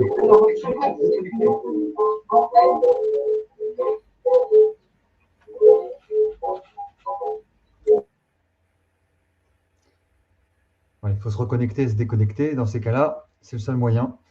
Il y a un petit problème de bande passante. Désolé. Hein. C'est ça, nous sommes dans une boucle spatio-temporelle. Normalement, ils vont se reconnecter.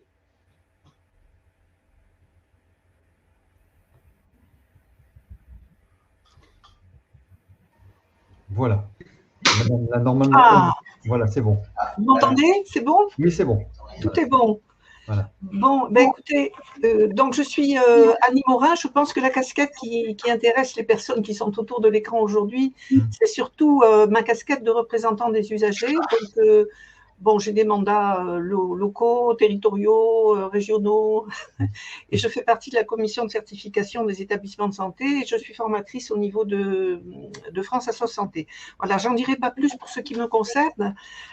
J'ai très envie de dire bonjour au centre psychothérapique de Saint-Martin de Vignonoul, que je suis ravie de retrouver autour de cet écran. Alors, comme prévu, nous n'allons pas du tout avec vous utiliser le principe des questions. Hein, vous avez fait le choix, lorsque nous nous sommes rencontrés, vous avez fait le choix de partager votre vécu sur l'après-visite des experts visiteurs selon vos habitudes de travail, c'est-à-dire en équipe. Donc, vous avez tout organisé pour prendre la parole selon un déroulement que vous avez préparé. Je vais simplement signaler à nos auditeurs qu'ils entendront au fur et à mesure du déroulement. Donc, Monsieur Charbit, qu'on voit à l'écran, je le vois tout à droite, qui est le médecin psychiatre de l'établissement, qui est président donc, de la conférence médicale d'établissement, qui prendra la parole en premier. Ensuite, il la donnera à Monsieur Jacques, qui est représentant des usagers. Et puis, nous aurons un mot de Natacha et de Julia, si j'ai bien compris. Et puis, c'est Madame Marie Sarrazin, qui est responsable qualité de l'établissement, qui conclura votre récit. Donc, je vous fais confiance par rapport au temps. Donc, je vais vous donner la parole et merci d'avance. Et à vous la parole, monsieur Charbit. Oui. Bonjour à tous. Même si vous avez la possibilité de couper votre micro quand on ne parle pas. Je vous remercie. Voilà. Bonjour à tous et je remercie les organisateurs de nous donner cette chance de nous exprimer. Donc, je suis Dr Charbit, je suis effectivement président de la CME à Saint-Martin-de-Vignonoul. J'ai également des responsabilités au niveau national, au niveau du syndicat des psychiatres privés et du Conseil national professionnel de la psychiatrie. Donc, il s'agit d'une clinique de psychothérapie institutionnelle. C'est une clinique qui existe depuis 50 ans et qui appartient au groupe Rock Santé, qui nous a donné la possibilité de continuer notre projet de soins et de le penser de manière quand même assez indépendante et particulière. La psychothérapie institutionnelle, en deux mots, il s'agit d'une gestion d'un travail d'équipe. C'est une clinique qui reçoit des patients qui ont en moyenne d'âge 25 ans, qui présentent des pathologies complexes, voire très lourdes. Il est absolument impossible d'appréhender un tel processus sans un travail d'équipe, et j'ai envie de dire un travail d'équipe assez serré. Nous avons donc un dispositif qui réclame une évaluation des soins journalière, avec des réunions journalières, et qui nous permettent comme ça de pouvoir rectifier le tir et d'affiner les choses en permanence. Je dois dire que c'est ma troisième certification et celle-là a été la plus proche de notre pratique. Dire que là, je me suis senti vraiment beaucoup plus à l'aise avec ce mode-là qu'avec les précédentes. Les experts visiteurs connaissaient très très bien leur boulot. Ça simplifie le travail parce que nous avions affaire à des professionnels. Donc, nous avons été très soulagés. Je crois que si on doit exprimer un sentiment après cette certification, c'est le soulagement.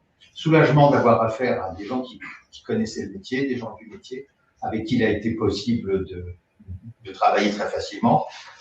Cette histoire de patient traceur a permis d'être au plus près de notre pratique quotidienne, donc ça a été assez simple. Et puis, soulagé aussi parce qu'au niveau de notre équipe, ça a été une union sacrée entre tous les soignants, ce qui est assez habituel, mais aussi avec les administratifs et avec le représentant des usagers qui fait partie de notre équipe. Je connais M. Job depuis des années maintenant, M. Job, et qui va vous dire un mot tout de suite, après notre psychologue. Il a pu tenir sa place et tenir sa fonction, et ça a été un véritable. Il a intégré l'équipe. Hein, je crois que c'est un point qui vous tient à cœur aujourd'hui. Voilà. Qu'est-ce que je peux dire d'autre? Je crois que je vais m'en tenir là pour aujourd'hui. Je vais donner la parole à notre psychologue qui tient l'hôpital de jour de Saint-Martin-du-Niveau. Bonjour, je suis Jean-Marc Petit, psychologue clinicien, et je travaille donc à l'hôpital de jour Gérard Arbès, Saint-Martin-du-Niveau, et je vais vous dire, concernant le passage des experts accréditeurs, certification. Vous pouvez vous rapprocher du micro, s'il vous plaît. Merci. Que nous avons été particulièrement touchés, effectivement, par le fait que les personnes que nous avons rencontrées étaient des soignants. Et nous avons eu le sentiment qu'ils étaient en fait finalement des experts du soin, ce qui nous a permis de nous exprimer de manière plus concrète sur nos pratiques et d'une certaine manière, après donc le passage de certification, de continuer le travail d'amélioration de nos procédures et notamment sur le plan, je dirais, de la pertinence méthodologique de recueil des données. Au-delà du travail que nous faisons via des entretiens individuels avec des patients, du travail de groupe qui nous permet de collecter des données, de traiter des informations par l'engagement des patients, il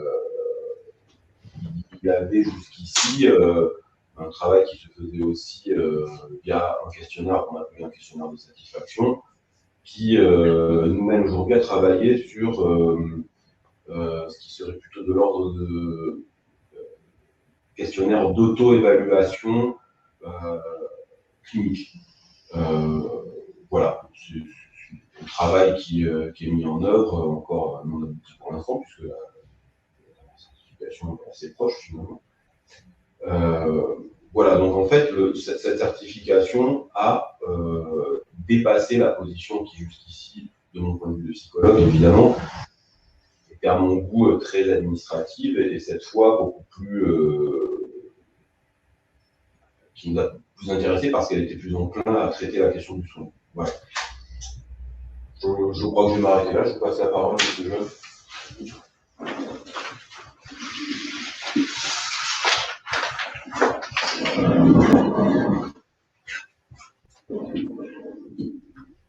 Voilà, bonjour à tous, merci de m'avoir invité et donné la parole.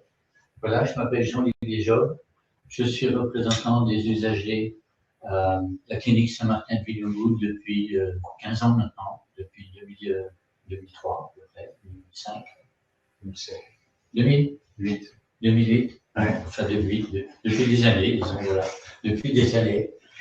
Voilà, je suis représentant des usagers aussi dans 3 autres cliniques de la région. Et je dois dire, et j'appartiens à l'UNAFAM. C'est l'UNAFAM qui m'a mandaté pour être représentant des usagers. Voilà. Donc je dois dire d'abord que, comme le dit le docteur Charbit, j'ai trouvé dès le début à Saint-Martin-de-Villeneuve un travail d'équipe très, très intéressant. Et particulièrement dans une ambiance de travail très, très ouverte et qui a été favorisée par la structure même de fonctionnement de de cet établissement. Et qui, pour moi, fonctionne, enfin, ce qui m'a permis de m'intégrer facilement, c'est d'une part l'association de forum. Alors, le forum, c'est au début de chaque semaine, un patient présente devant tous les autres et devant les responsables du fonctionnement de l'établissement, le programme des activités de la semaine. Alors, il le propose, il l'a préparé, et il le propose, et il demande qui veut participer. Pardon. C'est donc l'occasion pour tous les patients de montrer leur volonté, leur désir et leur volonté de participer, et puis de participer réellement, physiquement, à l'organisation de la semaine, et partant, l'organisation des 52 semaines que comporte l'année. Donc ça, c'est vraiment un grand moment pour un représentant des usagers, parce que ça sort du cadre très, très institutionnel des obligations légales de la représentation des usagers, et ça permet non seulement de s'intégrer à une équipe, mais surtout de comprendre comment fonctionne une structure, comment fonctionne un établissement. Et moi, je pense que c'est vraiment la chose fondamentale qu'il faut qu'un représentant des usagers puisse aborder. Comprendre comment fonctionne l'établissement, quels sont les rouages, quels sont les rapports entre les gens. Et c'est la seule manière, à mon avis, pour un représentant des usagers de pouvoir aider directement les usagers. Alors après ce forum qui se passe une fois par semaine, je vais de temps en temps rejoindre les patients à leur association, qui est un endroit tout à fait exceptionnel dans une structure de soins. Les patients ont un endroit où ils peuvent faire la cuisine, faire des cafés, discuter, être entre eux en dehors du personnel soignant. Et j'ai été reçu, et j'y suis toujours reçu très, très volontiers. Et là, les patients peuvent me soumettre leurs problèmes sans, disons, ex cathedra, en dehors de leur circuit habituel. Ils le font spontanément, s'ils le font pas, c'est très bien. S'ils le font, c'est aussi bien. Et je pense que cette structure-là, c'est ce qui m'a permis vraiment de rendre mon travail de représentant des usagers utile, réellement utile. Je parle pour les patients. Bon, maintenant, en ce qui concerne le fonctionnement global de l'établissement, je suis convié pratiquement à toutes les instances. J'y vais quand je peux, j'y vais quand je me sens utile. Et ça, je remercie en tout cas la direction d'être aussi transparente et de me laisser les portes ouvertes pratiquement tous les jours. Voilà, c'est tout ce que je pense pouvoir dire pour l'instant. Et je vais laisser la parole à la représentante de l'ALISE, qui est l'association des étudiants. Ouais. Bonjour madame, excusez-moi, juste une seconde, de parler un petit peu plus proche du micro et de veiller à ne pas trop bouger la table, parce que la table bouge et l'ordinateur bouge aussi. Voilà, désolé, hein. Encore le père Fouettard a frappé. Merci, on vous écoute. Natacha, infirmière, je suis présidente de l'association ALISE. L'association ALISE, elle existe depuis 26 ans au sein de Saint-Martin et elle est gérée en collaboration par des patients et des soignants. Et son objectif avant tout, c'est de créer du lien. La certification a permis de créer du lien. Les patients sont fiers d'avoir pu participer à différents niveaux et de les inclure à chaque étape. Ça a permis d'en faire un média commun. Et tous les ans de retour après la certification ont été des moments de joie partagée. Ça a renforcé l'esprit de collaboration qui existe au sein du projet de psychothérapie institutionnelle à Saint-Martin. Et ça a également permis la valorisation d'un effort collectif qui perdure et s'applaudit notamment au forum, comme a pu en parler M. John. Du coup, une réunion soignants-soignés qui se déroule tous les jeudis. Mais pour revenir sur l'association, toute personne qui rentre à Saint-Martin, elle est membre de l'association et elle peut décider de s'y impliquer à différents degrés. L'association est financée par Saint-Martin et par 2 espaces principalement, qui sont la boutique et le foyer, qui génèrent des bénéfices et qui sont tenus au quotidien par des patients. Et tous les bénéfices qui sont générés par l'association et les ateliers permettent de financer des séjours, des sorties, des ateliers, des envies communes. Et ça crée du lien, c'est l'objectif principal. Et cette solidarité s'exprime dans plusieurs lieux, espaces à Saint-Martin, comme à Élysée, le forum, le groupe de parole et également à Épistémé. Je vais céder la parole à ma collègue.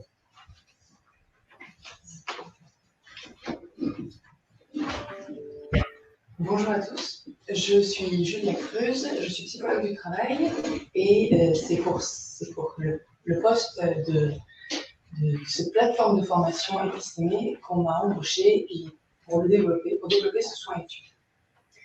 Donc cette expérience de la certification a vraiment permis de reconnaître l'aspect innovant d'Épistémé.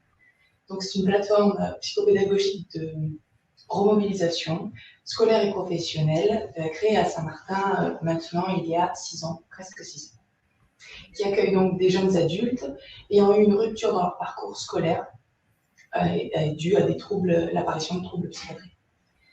Ensuite, du coup, cette plateforme permet qu'il y ait des sessions de formation de 5 mois où il est proposé la méthodologie du soutien scolaire, des cours d'anglais.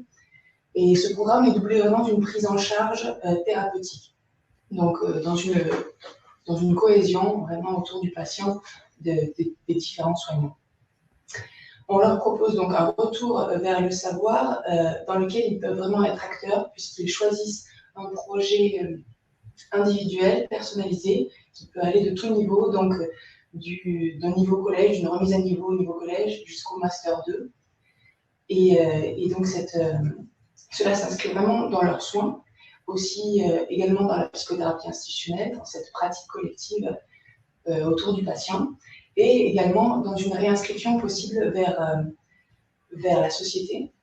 Donc c'est vrai que Épistémé favorise une diminution des rechutes et également de la symptomatologie en général, ainsi que cette réinsertion sociale et professionnelle, donc des différents patients.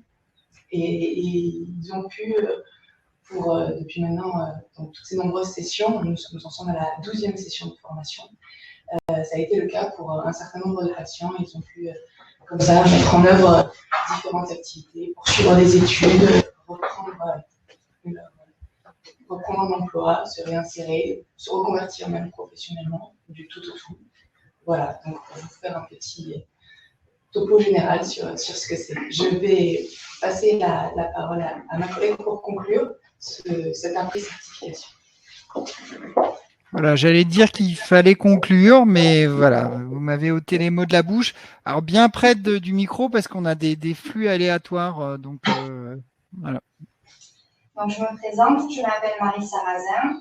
Je suis donc la dernière intervenante, donc je vais clôturer. Je suis responsable qualité au sein de la clinique.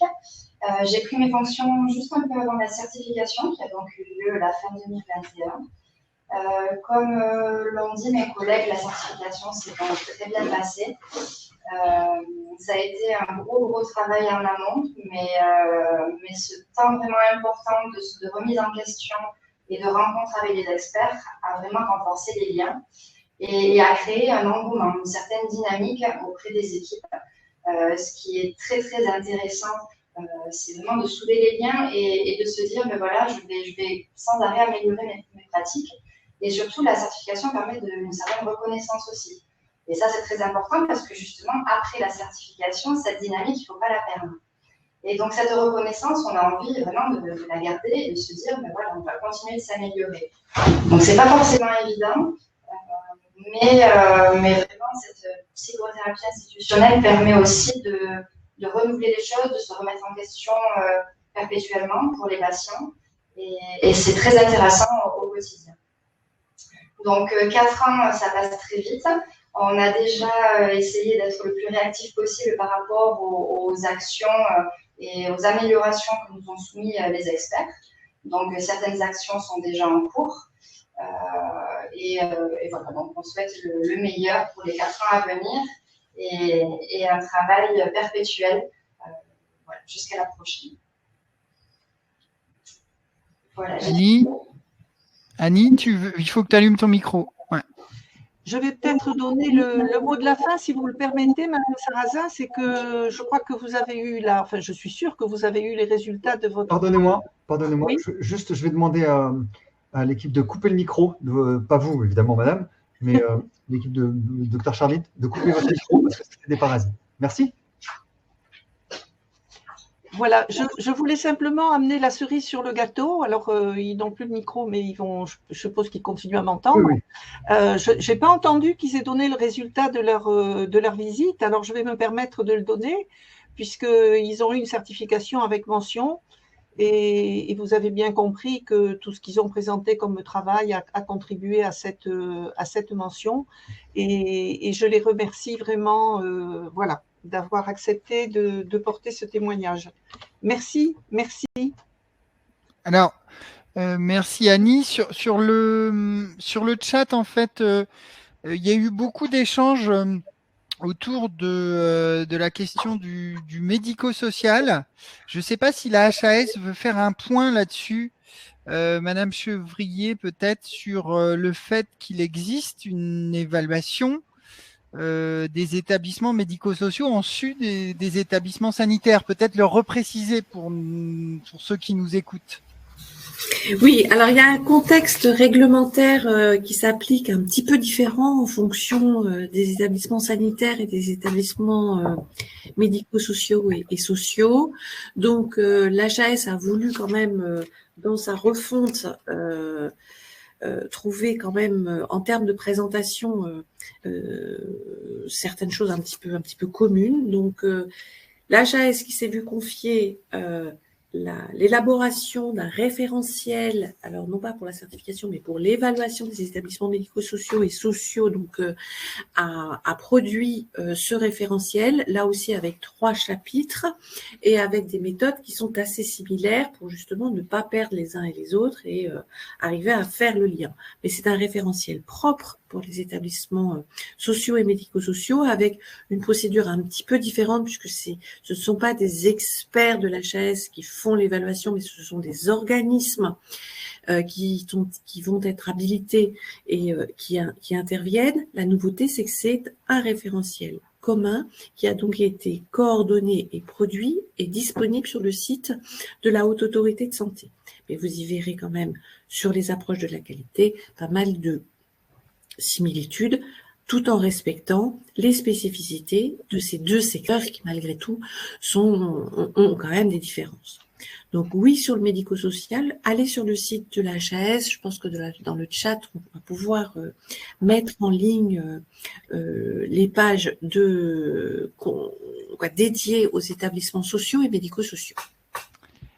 Merci beaucoup, Madame Chevrier. Alors, il y en a qui commentent, qui disent superbe témoignage. J'ai pas vu tellement de questions, Annie. Je ne sais pas si tu en as vu, Frédéric, si vous en avez vu de questions. Ça devrait, si je peux me permettre, ça devrait rassurer ceux qui sont intervenus dans le chat et qui avaient des inquiétudes par rapport aux établissements psychiatriques, entre autres. Voilà, donc les établissements qui ont en charge la psychiatrie traversent aussi la certification et avec succès, la preuve.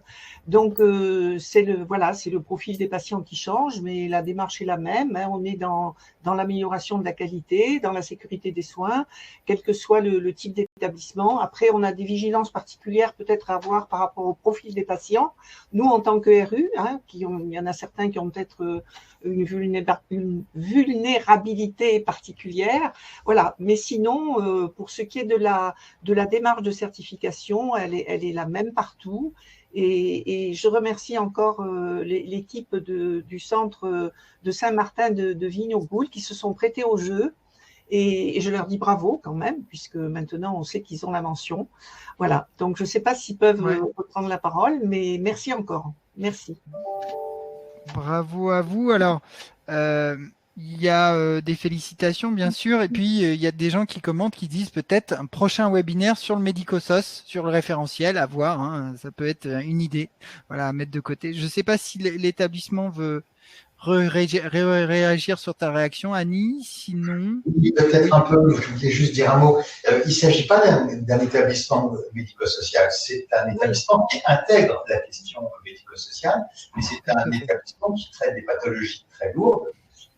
Donc, on a une durée de séjour moyenne qui était peut-être un petit peu plus longue que celle des autres. C'est-à-dire qu'on n'est pas à 3 semaines, on est à quelques mois, même 3-4 mois en moyenne, mais c'est du soin d'aigu. Hein. Mais vu la lourdeur des pathologies, il est absolument impensable de ne pas intégrer la question médico-sociale, qui fait partie intégrante des soins. On soigne des gens dans leur globalité. Voilà. En tout cas, on a eu 97,11. J'ai adoré le virgule 11. Et donc, on est quand même très content du résultat. Et surtout avec… je tiens à insister, hein, là, les experts HAS ont vraiment été des professionnels. Merci. Merci à vous. Et je voulais rajouter, d'abord bravo, parce que c'est un travail d'équipe. Vous avez su montrer par rapport aux 4 enjeux que ça fonctionnait bien dans votre établissement. Par rapport au chat, je voulais juste dire que ça fait pas très longtemps qu'il a été confié à l'HAS le soin de développer donc un référentiel pour le secteur médico-social et social. Il vient de paraître, mais en fait, il n'a pas été encore mis en application. Je vois certaines critiques.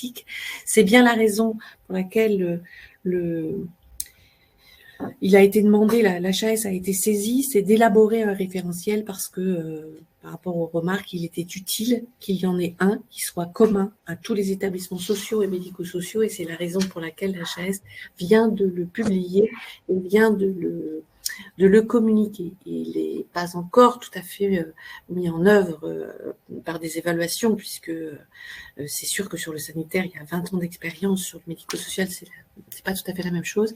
Mais juste pour dire que l'HAS, en fait, c'est une nouvelle mission et vient, il y a quelques semaines, de publier ce nouveau référentiel pour que ce soit commun et que effectivement il y ait des critères qui soient communs et plus fiables sur l'évaluation de la qualité des établissements sociaux et médico-sociaux. Merci beaucoup à tous. Donc nous allons passer maintenant parfaitement dans le timing, puisque il nous reste entre 10 et 15 minutes pour terminer une sorte de leçon à tirer de nos 3 phases, puisque vous avez vu que nous avons navigué autour des 3 phases de la certification.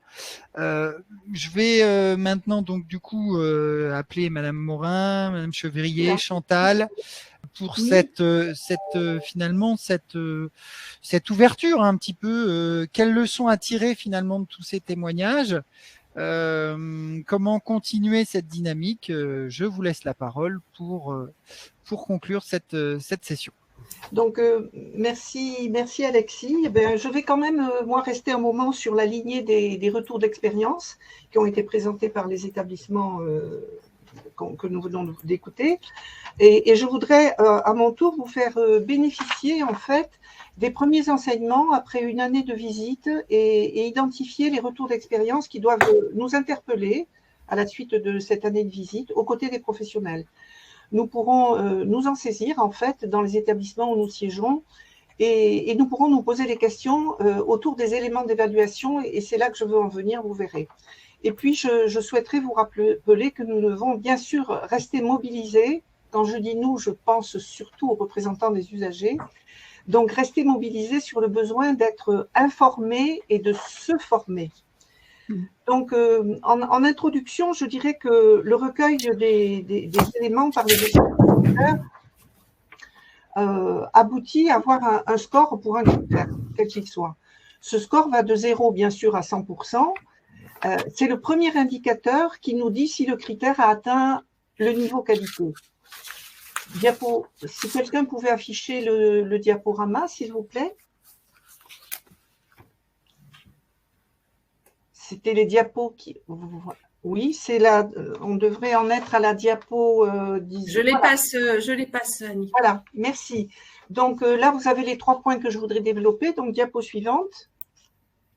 Donc, sur cette diapositive, vous avez les résultats qui s'écartent le plus des exigences. Ces résultats, ils sont issus des 393 visites qui ont été réalisées entre avril 2021 et mars 2022. Donc, les critères que vous voyez sur cette diapositive sont ceux pour lesquels il y a le plus d'écart et ceux qui intéressent en particulier, bien sûr, les représentants des usagers. Le premier critère qui s'éloigne le plus des exigences, c'est l'information des patients sur les représentants des usagers ou des associations de bénévoles qui peuvent l'accompagner et sur les aides techniques et humaines adaptées à ses besoins nécessaires pour son retour à domicile. Je pense que vous n'êtes pas surpris quand on parle de l'information sur les représentants des usagers. Le deuxième critère, c'est... Excusez-moi, est-ce que les autres personnes qui n'interviennent pas peuvent couper leur micro, s'il vous plaît? Merci. Le deuxième critère, c'est l'invitation du patient à faire part de son expérience et à exprimer sa satisfaction. Le troisième, c'est la promotion par l'établissement de toutes les formes de recueil de l'expression du patient. Le quatrième, c'est l'information du patient de façon adaptée sur son droit à rédiger ses directives anticipées. Ensuite, il y a le critère sur l'implication des représentants des usagers et des associations de patients au sein de l'établissement, dans les instances et dans la vie de l'établissement. C'est le critère qu'Anne a abordé tout à l'heure et qu'on a vu sur une diapo avec tous les éléments d'évaluation qui sont associés à ce critère. Et le dernier critère, c'est l'établissement prend en compte le point de vue du patient dans son programme d'amélioration de la qualité. Alors la flèche que vous voyez sur la gauche, ça veut dire que le premier critère, c'est celui qui est le plus éloigné du résultat attendu. Et le bas de la flèche, c'est là où il y a le moins d'écart, on va dire. Cependant, il est assez significatif pour qu'on le prenne en compte. Alors, ces écarts vont de 57% en haut, 57% des démarches d'établissement n'atteint pas de niveau. Enfin, voilà. Et après, ça va en dégressif. Diapo suivante. Alors, déjà, à partir de l'analyse des éléments d'évaluation sur les critères que nous venons de voir, on peut déjà identifier des actions qui peuvent être portées par le représentant des usagers. Par exemple, promouvoir l'information du patient sur la possibilité d'être accompagné par un RU ou une association. Ce qu'on peut voir à travers les rapports, c'est que l'affichage existe, mais il faut sans doute trouver un autre mode d'information. Il faut savoir que plus de 50% des patients interrogés disent ne pas avoir été informés. La deuxième action, c'est l'exploitation des résultats ISATIS dans les actions d'amélioration de la qualité élaborées par la commission des usagers. Là, il y a 30% des établissements qui ne les exploitent pas. Et la troisième action que nous vous proposons, c'est encourager l'élaboration par la CDU d'un projet des usagers. Là, je voudrais dire 2 mots. À 6 ans de la loi qui donnait la possibilité pour les RU et les commissions des usagers de porter un projet, il y a à l'heure actuelle plus de 40% des établissements où il n'existe pas. Et ça commence quand même à être un signe peut-être d'une implication un peu faible de la part des représentants des usagers. Donc j'attire en particulier votre attention sur ce projet des usagers. Ensuite, il y a des actions aussi à conduire par rapport à ces critères. C'est des actions où le RU peut être force de proposition. Diapo suivante, s'il te plaît, Anne. Voilà, il peut être force de proposition, même s'il n'est pas un acteur majeur. Porter l'information sur le droit à déclarer ses directives anticipées, ainsi que sur les modalités de déclaration des événements indésirables graves associés aux soins, et encourager le développement des PREMS et PROMS. Diapo suivante. J'ai choisi justement le critère sur les directives anticipées pour voir justement où est-ce que, avec les professionnels et les représentants des usagers, nous aurions un peu de grain à moudre pour continuer ensemble. Si on prend donc le premier élément d'évaluation de ce critère, le patient est informé sur son droit à rédiger ses directives anticipées. On a comme indicateur 62% des patients disent ne pas avoir été informés sur son droit à rédiger des directives anticipées. Alors, quelles questions nous pouvons nous poser, professionnels et RU? Bien, par exemple, quels sont les supports qui informent le patient? Ces supports sont-ils connus des professionnels? Sont-ils mis à disposition des patients? Selon quelles modalités? Les représentants des usagers ont-ils participé à la rédaction des supports d'information? Diapo suivante, Anne, s'il te plaît. Le deuxième élément d'évaluation pour ce critère, c'est les équipes informent le patient sur son droit à rédiger ses directives anticipées. Quelles questions nous pouvons nous poser? Comment ont-ils été sensibilisés ces professionnels sur le sujet? Qui finalement doit rechercher l'information au regard de ce que le patient connaît des directives anticipées? Qui doit éventuellement l'aider au remplissage s'il souhaite les rédiger? Et comment tracer cette démarche et la réponse du patient? Il faut savoir que 58% des professionnels interrogés disent ne pas informer le patient sur ce sujet. Diapo suivante. Si on regarde le troisième élément d'évaluation sur ce critère, c'est lorsque le patient a rédigé ses directives anticipées, celles-ci sont tracées dans le dossier. On peut, dans les réponses, on trouve que dans 55% des cas, il n'y a pas de traçabilité dans le dossier. Et là, il y a d'autres questions aussi à se poser, tous ensemble. Dans quel segment du dossier informatisé se trouve la case directive anticipée? Est-ce que c'est dans le segment médical, administratif, infirmier? La question finalement, a-t-elle été débattue en commission des usagers, en commission médicale ou en conférence médicale d'établissement? Et le représentant de la commission médicale d'établissement ou de la conférence médicale d'établissement en commission des usagers peut-il aborder le sujet en CME? Voilà, je rappelle simplement peut-être que ce qu'on appelle éléments d'évaluation, ce sont tout ce que les experts visiteurs vont cueillir au fil de leur visite par les questions qu'ils vont poser aux patients, qu'ils vont poser aux professionnels et les preuves qu'ils vont accumuler. Et c'est tout ça qui va permettre de répondre à ces éléments d'évaluation. Diapo suivante, s'il vous plaît. Merci Anne. Alors, avant de parler de la formation, je voudrais insister sur la nécessité de rester informé. Vous savez que c'est la première marche vers l'implication et l'engagement. L'information, il y a bien sûr celle qui nous est due, qui est inscrite dans la loi. Nous avons à veiller à ce qu'elle soit partagée. Il y a celle pour laquelle nous pouvons assurer une veille en allant sur Scope Santé, par exemple. Il y a celle qui nous interpelle et qui nous arrive au quotidien dans nos activités dans l'établissement. Un nouveau sigle, une nouvelle expression, expérience patient, expertise patient, PREMS, PROMS, SMR, PMA, voilà. Que veulent dire tous ces cycles? C'est à nous peut-être d'aller aussi chercher l'information. Il y a l'information qui concerne les résultats, bien sûr, celle qui va nous amener à creuser pour comprendre, sans pour cela faire de nous des professionnels, et qui vont nous amener à surfer sur les sites de France Asso Santé et de la Haute Autorité de Santé, et celle qui va nous amener, bien sûr, à nous poser la question de nos compétences en tant que représentants des usagers. Et c'est comme ça que j'aborde la question de la formation. Vous savez qu'une seule formation est obligatoire pour les représentants des usagers, bien sûr, et nous l'appelons RU en avant. France Asso Santé a la responsabilité d'assumer cette formation et toutes celles qui permettent de mettre en œuvre les principes d'action des représentants des usagers que vous connaissez bien pour les RU qui sont autour de l'écran: savoir, choisir, agir, améliorer, défendre.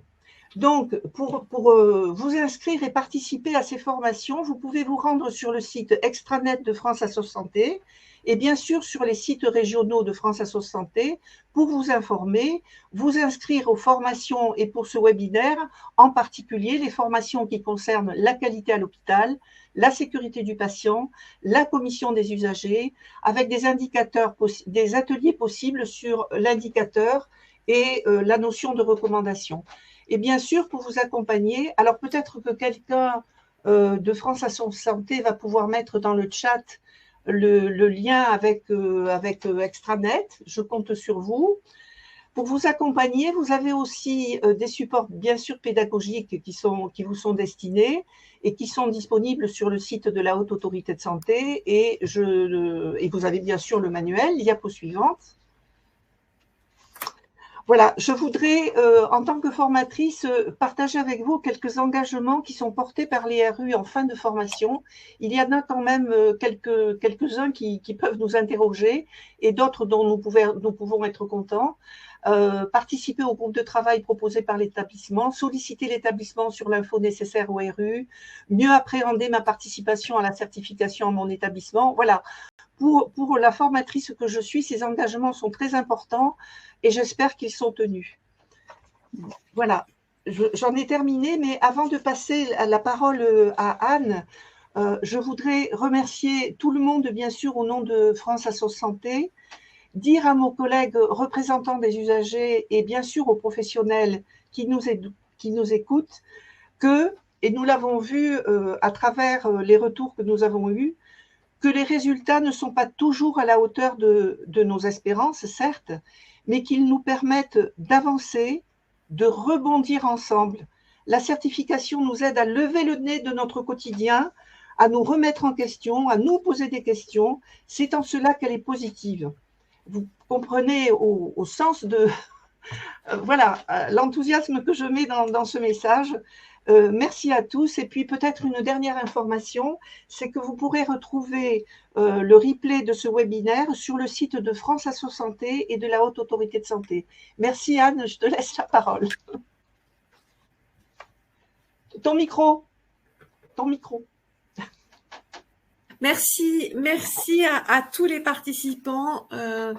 Je pense qu'au travers de quelques interventions, même si 2 heures, ça passe vite, vous avez vu que tout le monde s'accorde à dire que la qualité, c'est effectivement fondamental pour le patient. On est dans les établissements de santé, ont quand même traversé, et tout le monde a traversé, mais tout particulièrement eux, une période extrêmement compliquée, extrêmement tendue. Et pour autant, ils sont tous animés s'ils ont choisi ce métier, c'est véritablement pour bien soigner.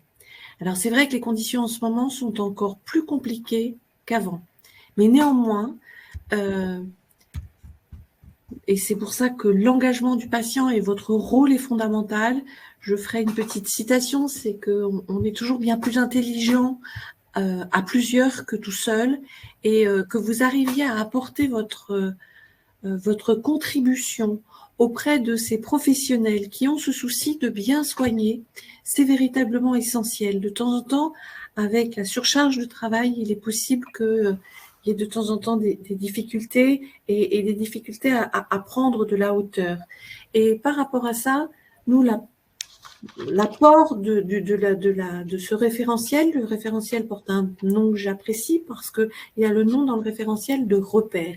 C'est bien pour se repérer face à ces grandes difficultés en ce moment et pour arriver à prendre du recul et savoir, premièrement, faire le bilan de ce que l'on a pu faire, parce que c'est bien de montrer ce qu'on a construit et fait évoluer, et ce qui reste à faire, ça permet d'être un repère, et vous êtes un acteur en tant que représentant des usagers qui a véritablement sa place à côté des soignants qui en ont fort besoin pour arriver à améliorer. De temps en temps, effectivement, ça permet de recentrer, de montrer parfois aux soignants qu'il y a des évolutions qui sont positives pour le patient et qu'il y a des choses qui peuvent être améliorées, et vous pouvez y contribuer. Donc, je pense qu'il faut toujours être positif par rapport à des situations extrêmement critiques, essayer d'en tirer un retour d'expérience de ce que nous avons vécu. Et en cela, effectivement, eh bien, si l'engagement du patient, c'est la participation, et si vous pouvez contribuer à cela, ce sera quelque chose de très positif. Et j'espère que tous les témoignages que vous avez eus aujourd'hui et les outils que vous allez pouvoir consulter, eh bien, vont contribuer à ce que ce qui nous engage en tous, c'est que la qualité pour le patient soit au rendez-vous et soit améliorée. Donc, un grand merci à tous. Merci. Merci à tous. Fred, le mot de la fin pour le replay, peut-être? Oui, il n'y a pas de problème. C'était ce que j'allais dire, c'est que le replay sera à votre disposition dès ce soir et demain ou demain matin sur le site de France Asso Santé, et que on a été, même les questions qui n'ont pas trouvé de réponse vont être traitées et analysées et certainement trouver réponse plus tard. Voilà. Merci à toutes et à tous. Je ne sais pas si Claude voulait revenir, mais en tout cas, on va clore comme ceci en vous remerciant toutes et tous. Et vous étiez extrêmement nombreux, hein, plusieurs centaines, donc c'était avec grand plaisir. Et on se retrouve bientôt pour de nouvelles aventures. Merci à tous les intervenants. À bientôt. Au revoir. Bonne fin de journée. Au revoir. Au revoir. Au revoir.